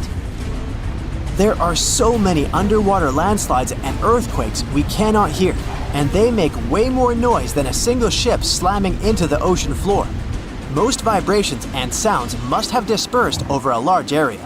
Also, the downblast of water, which many believe hit the Titanic after it had touched the bottom of the ocean, would have pushed back the majority of the potential acoustic vibrations. Plus, the bottom of the ocean is not hard enough to produce such loud noises. Many survivors said they had heard terrifying noises as the Titanic was breaking apart, but none mentioned hearing anything after the ship disappeared below the surface of the water. Some survivors shared how chaotic it was when passengers, mainly women and children, were getting into lifeboats. There weren't enough boats, and still, some of them weren't even filled to their full capacity. No one knew how to react properly in such a situation. The lifeboat drill had been scheduled for the morning before the Titanic hit the iceberg, but for some reason, it got canceled. A giant ocean liner everyone believes is unsinkable takes a trip across the ocean. On its way, it strikes an iceberg and sinks. Yeah, we all know how the story goes. But what's scary is that it's also the plot of The Wreck of the Titan, a novel published in 1898, 14 years before the Titanic went to the ocean bottom or was even constructed. In the novel, The Titan, what a scarily accurate name too, didn't have enough life jackets, vests, and lifeboats for all the passengers on board. It was also the largest ship of that time, almost identical in size to the Titanic. and both the Titan and Titanic sank in April. Dorothy Gibson was an American silent film actress. She was also one of the Titanic passengers. She survived the catastrophe. Right after she came to New York, she started filming Saved from the Titanic. The film was released only 1 month after the ship sank. Dorothy was even wearing the same shoes and clothes she had worn when she had actually been on the ship. The movie was successful, but it got destroyed in a fire, so it only exists in memories, like Jack Dawson.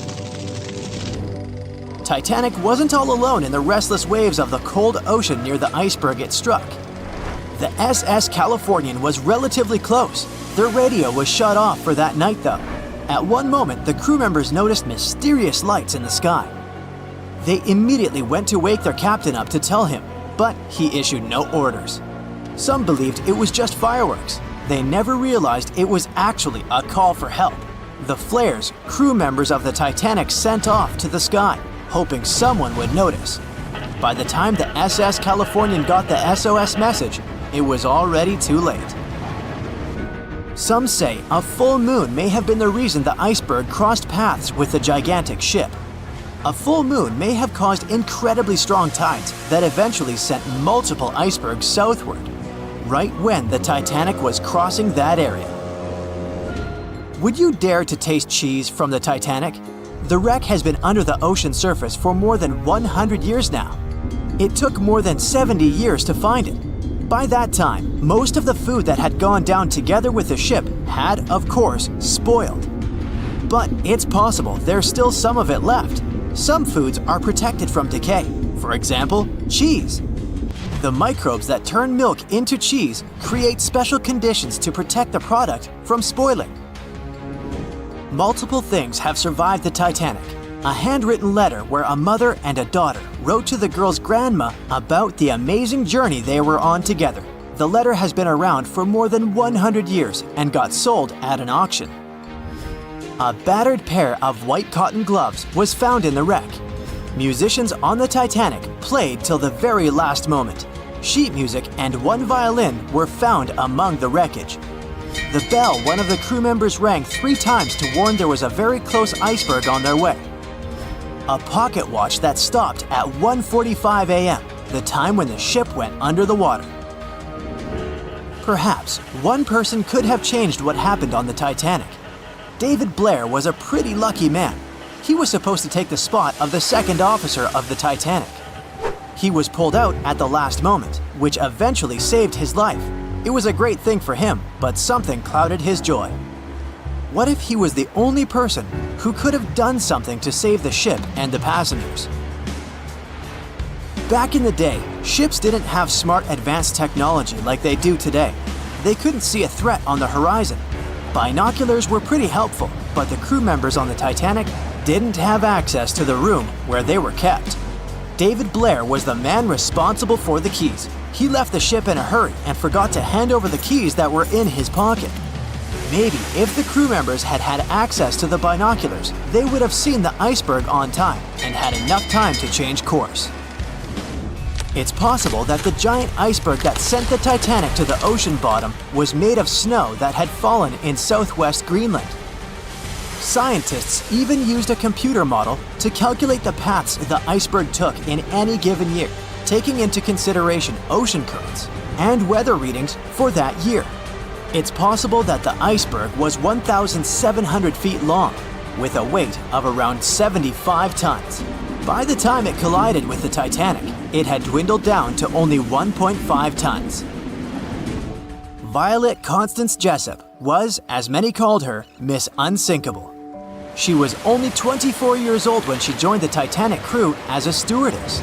On the tragic night when the ship struck the iceberg, she was lying in bed. As soon as she heard that something was going on, she got dressed and quickly went to the deck. Violet helped passengers get into lifeboats.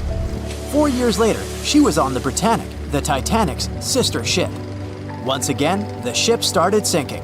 Not only did the woman survive another accident, but she was also once again the one helping other people to escape the vessel before it disappeared below the surface.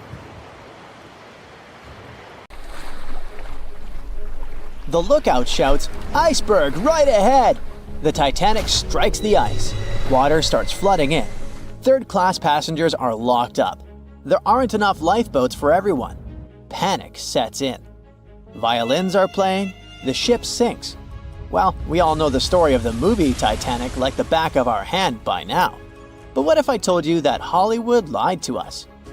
To tell the real story of what happened that freezing night in 1912, we need to rewind a bit. The lookout shouts, "Iceberg right ahead!" Yep, that part was true. Just before 11:40 at night, Frederick Fleet noticed something darker than the sea directly ahead. As the ship got closer, he realized it was an iceberg. The engines were quickly reversed and the ship turned sharply.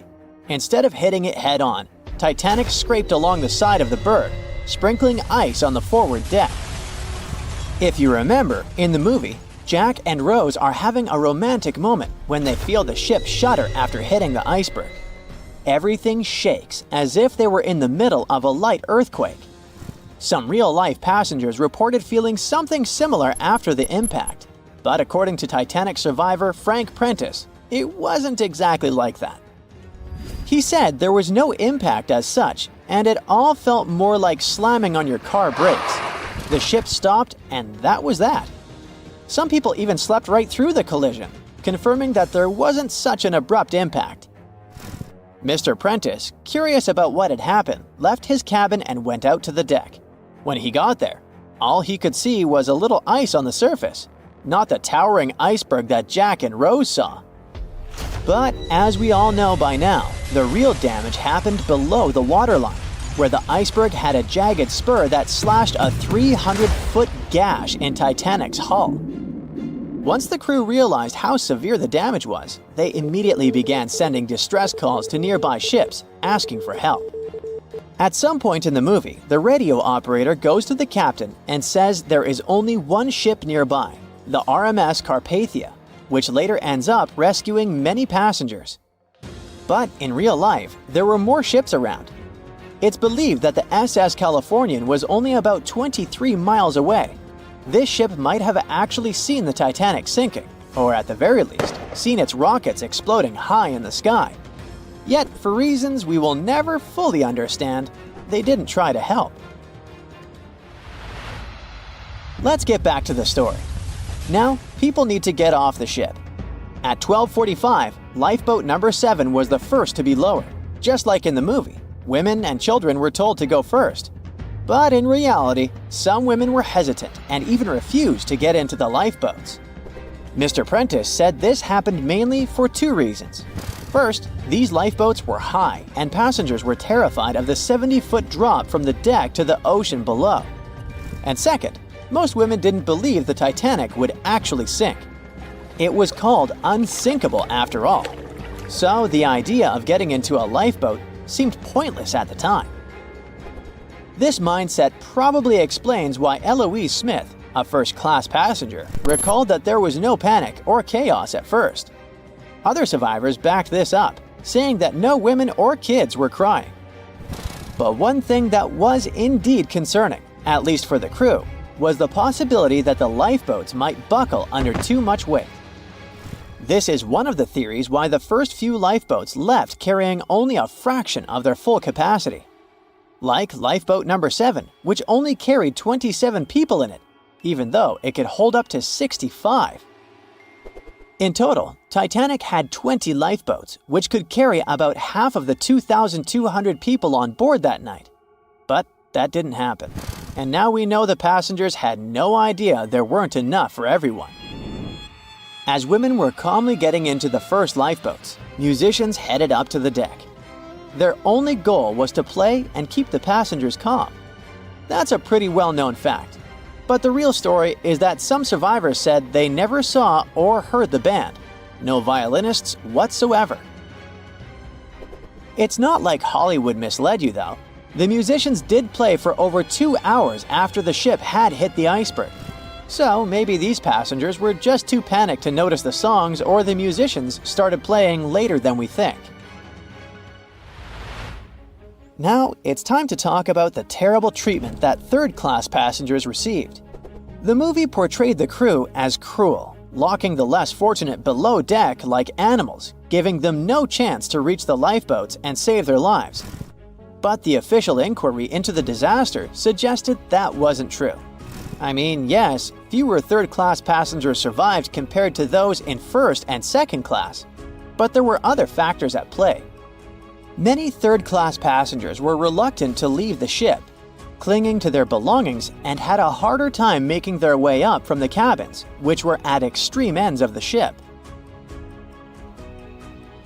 Some survivors confirmed that they were not locked up. In fact, it was quite the opposite. Mrs. George Wabi, a Lebanese woman traveling in third class, said that when chaos had erupted, some brave crew members and well-dressed first-class passengers had actually helped her get up to the first-class deck and eventually onto a lifeboat. At first, the Titanic was sinking slowly, bit by bit. Passengers reported seeing the water rising and hearing pops and cracks. Then, there was a loud boom. Some said there had been just one explosion, while others described it as a series of smaller explosions, which they'd thought had been the bulkheads giving way.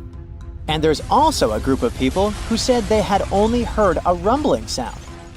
So not everyone agreed on the sound they had heard, but one thing is a fact. By 2:18 in the morning, the lights on Titanic went out, and the ship plunged into complete darkness. As the bow continued sinking, the stern rose out of the water, putting immense pressure on the middle of the ship. This caused the Titanic to break in two. In James Cameron's movie, this moment is pretty dramatic, with the ship sinking almost straight down into the water. But in reality, the break probably happened at a much lower angle, likely just below the waterline. Even so, it tilted enough that people couldn't stay on their feet and started sliding into the water. One interesting thing is that it wasn't until the wreckage was found in 1985 that it was finally confirmed the Titanic had broken apart. Up until then, survivors had given conflicting stories. At least 8 survivors claimed they had seen the ship split. Emily Ryerson, a first-class passenger, described it as if the Titanic had been sliced in half with a knife. But there was also a small number of witnesses that insisted Titanic had gone down intact. At the time, this theory was more accepted because most people still didn't believe that the supposedly indestructible ship could break in half. So why the conflicting reports? Okay, so what you don't see in the movies, for obvious reasons, is how incredibly dark it was when the tragedy happened. It was like being in a room with no light, where you can only make out shapes and shadows. That's what it was like on the lifeboats. This means passengers couldn't really see what was happening, and most of those who were close to the ship either lost their lives or were too focused on trying to survive to pay attention to the details of the wreck. Although James Cameron's film didn't fully capture how terrifyingly dark the disaster truly was, the 2012 TV series Titanic did a better job of showing the pitch-black horror of that night. Even then, the reality was much darker and more terrifying than either of these two productions could portray. Over a century ago, the Titanic struck an iceberg and sank to the bottom of the Atlantic Ocean. Of the 2,240 people on board, only around 700 survived. Since then, the tragedy has been the subject of endless movies, documentaries, and books. And though we've learned a lot about the ship and many of the people on board, we hardly know anything about the iceberg responsible for the catastrophe, especially anything concerning its size. But maybe we can find some clues. The Titanic was constructed by the White Star Line as part of its new fleet of passenger liners. At the time, it was the largest ship ever built, and it lived up to its name. The ship was 883 feet long, equal to 2.5 soccer fields placed end to end, and 175 feet tall, which is close to 10 giraffes standing on top of one another. From the waterline to the deck alone, the boat was 60 feet high. That's close to the height of a 4-story building. The Titanic was big enough to have veranda cafes, a restaurant, a reading and writing room, a Turkish bath, a gym, and squash courts. There was even space for a swimming pool. The liner could carry a total of 3,300 people, including 2,435 passengers and 900 crew members. Although luxury was important, safety was paramount. The Titanic had been designed to have 16 watertight compartments below its deck. If the ship's hull was somehow compromised in an accident, up to 4 of these compartments could take on the water, while the remaining 12 would keep the ship afloat. Philip Franklin, vice president of the White Star Line, said this was what made the ship truly remarkable. It's believed that the man said, "There is no danger the Titanic will sink. The boat is unsinkable, and nothing but inconvenience will be suffered by the passengers." He was so very wrong. The ship left England for its first and last voyage on April 10, 1912. And all it took was a single iceberg to bring that mighty vessel down. Icebergs are fascinating. They are formed during a process called calving, when large chunks of freshwater ice break free from glaciers and float away into open water. They eventually melt away and disappear. In the northern hemisphere, the majority of these icebergs come from Greenland. In the south, they come from Antarctica. What you see on top of the water is only a small portion of an iceberg. This is just the tip. Most of it, up to 90%, is hidden under the water. Only when you examine pictures of the entire thing can you truly appreciate how massive icebergs are. It's the part of the iceberg you can't see that is often the most dangerous. Beneath the waves, it can have jagged edges in random places. A ship can easily get too close without realizing it, resulting in serious damage to the bottom of the boat. And it's not just big icebergs you have to watch out for. Smaller ones, which are more difficult to spot, can prove to be just as dangerous. A growler, for example, is under 7 feet long, with just a bit more than 3 feet showing above the water. And a slightly larger bergy bit is less than 15 feet in size. The dangers of icebergs were well known when the Titanic set sail. In 1901, the Islander was traveling through the inside passage to Alaska. It collided with an iceberg and sank immediately. Luckily, 138 of the 178 people on board made it to safety. Back then, there wasn't any special equipment for detecting icebergs. The best tool was your eyes. From a special vantage point above the ship called the crow's nest, 2 members of the crew had to stare out over the ocean and watch for potential hazards. The crow's nest was located at the front of the ship, 49 feet above the deck. It was attached to the mast. From this height, a person had a good view of the ocean. If they saw anything suspicious, they could ring a large bell to sound the alarm. After that, they could call from a special telephone to warn the captain of any danger. But imagine what a horrible job this would have been, especially on the night the Titanic sank. The crow's nest wasn't a warm and cozy room surrounded by windows. Instead, it was a large open tub exposed to the elements. On April 14, 1912, the air temperature was around 39 degrees Fahrenheit, which is close to freezing. With the ship moving at about 23 knots, more than 26 miles per hour, the sailors must have felt that frigid cold air pressing against any exposed skin. The only good thing about the job was that the shift only lasted 2 hours. Frederick Fleet was the sailor who actually spotted the iceberg that sank the Titanic. He was up in the crow's nest, working with Reginald Lee at the time. Fleet kept track of the left side of the ship, while Lee scanned the right. It was 10 p.m. when the 2 men started their shift. They had already been warned about the possibility of ice. But when you're cold and it's dark, it might feel like an impossible task. Even worse, the 2 men didn't even have binoculars to make the job any easier. Fleet would later insist that having binoculars would have prevented the tragedy. With about 20 minutes remaining on the job, the sailors noticed the iceberg. Fleet rang the bell, once, twice, and again. He then called up to the bridge to inform the crew. At first, the call seemed to come in the nick of time. The ship's engines reversed, and the massive ocean liner managed to turn. It wasn't enough to miss the iceberg, though. Ice showered down onto the ship's deck. The iceberg tore through the hull, and water flooded in. 2 hours and 40 minutes later, the Titanic was gone. And here we have clue number 1. The iceberg was big enough to be spotted with the unaided eye in the dark of the night without any binoculars. it was also tall enough for bits of ice to fall down onto the ship's deck. Since this all took place long before social media and smartphones, nobody on board would have been taking photos or videos at the time. So, of course, we don't have any footage of the actual iceberg. But there are photos of the possible iceberg from later that day. The SS Prinz Adalbert was sailing near the area on the morning of April 15, 1912. The steward on the ship had not yet heard about what had happened to the Titanic.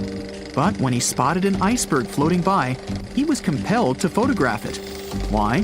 There was a line of red paint along the bottom of the iceberg, indicating that it had likely collided with a ship sometime within the previous 12 hours. A second photo was taken from a ship called the Minia, which was sent into the area to look for debris from the collision. Captain de Carteret said that among the wreckage, he had seen only one iceberg. He also noticed a streak of red paint on it. From the photos and witness accounts, newspaper reports estimated the iceberg to be 50 to 100 feet high and 200 to 400 feet long. That's clue number 2. The iceberg that hit the Titanic probably started its ocean journey from Greenland's coast, heading past the Baffin Bay to the Davis Strait. From here, it must have slipped through the Labrador Sea and finally reached the Atlantic. And that, in itself, is pretty impressive. The glaciers in Greenland create between 15,000 to 30,000 icebergs each year. Some small, some big. Of these, a mere 1% will actually make it to the Atlantic. The others simply melt along the way. We know that the temperature of the Atlantic Ocean, where the sinking took place, was around 28 degrees Fahrenheit. That's below freezing. For humans, this could cause frostbite or hypothermia. But that temperature is actually warm for an iceberg. Most would only last 2 to 3 years in the North Atlantic, slowly melting into the warmer water. Based on this, it's likely that the Titanic's iceberg left Greenland in 1910 or 1911 and was fully melted by late 1912 or 1913. But since it did make it to the Atlantic and managed to cause significant damage to the ship, we have clue number 3. We will never know for certain the size of the iceberg from that day, but we do know that it definitely wasn't a growler or a bergy bit. Both those types of icebergs are much too small, and if the ice was indeed scattered across the deck during the collision, the iceberg must have been a little taller than 60 feet. The newspaper estimates are probably as close as we're going to get. The iceberg that took down the Titanic was indeed a formidable one, and icebergs are still a threat. As recently as 2007, the cruise ship Explorer struck one and sank in Antarctica's Weddell Sea. Luckily, everybody survived. The International Ice Patrol was created in 1914 following the Titanic's sinking. The organization is still in operation today, made up of representatives from several countries. Using airplanes and radar, the patrol locates and tracks larger icebergs, making the information available to anyone who needs it and preventing more ocean tragedies in the process.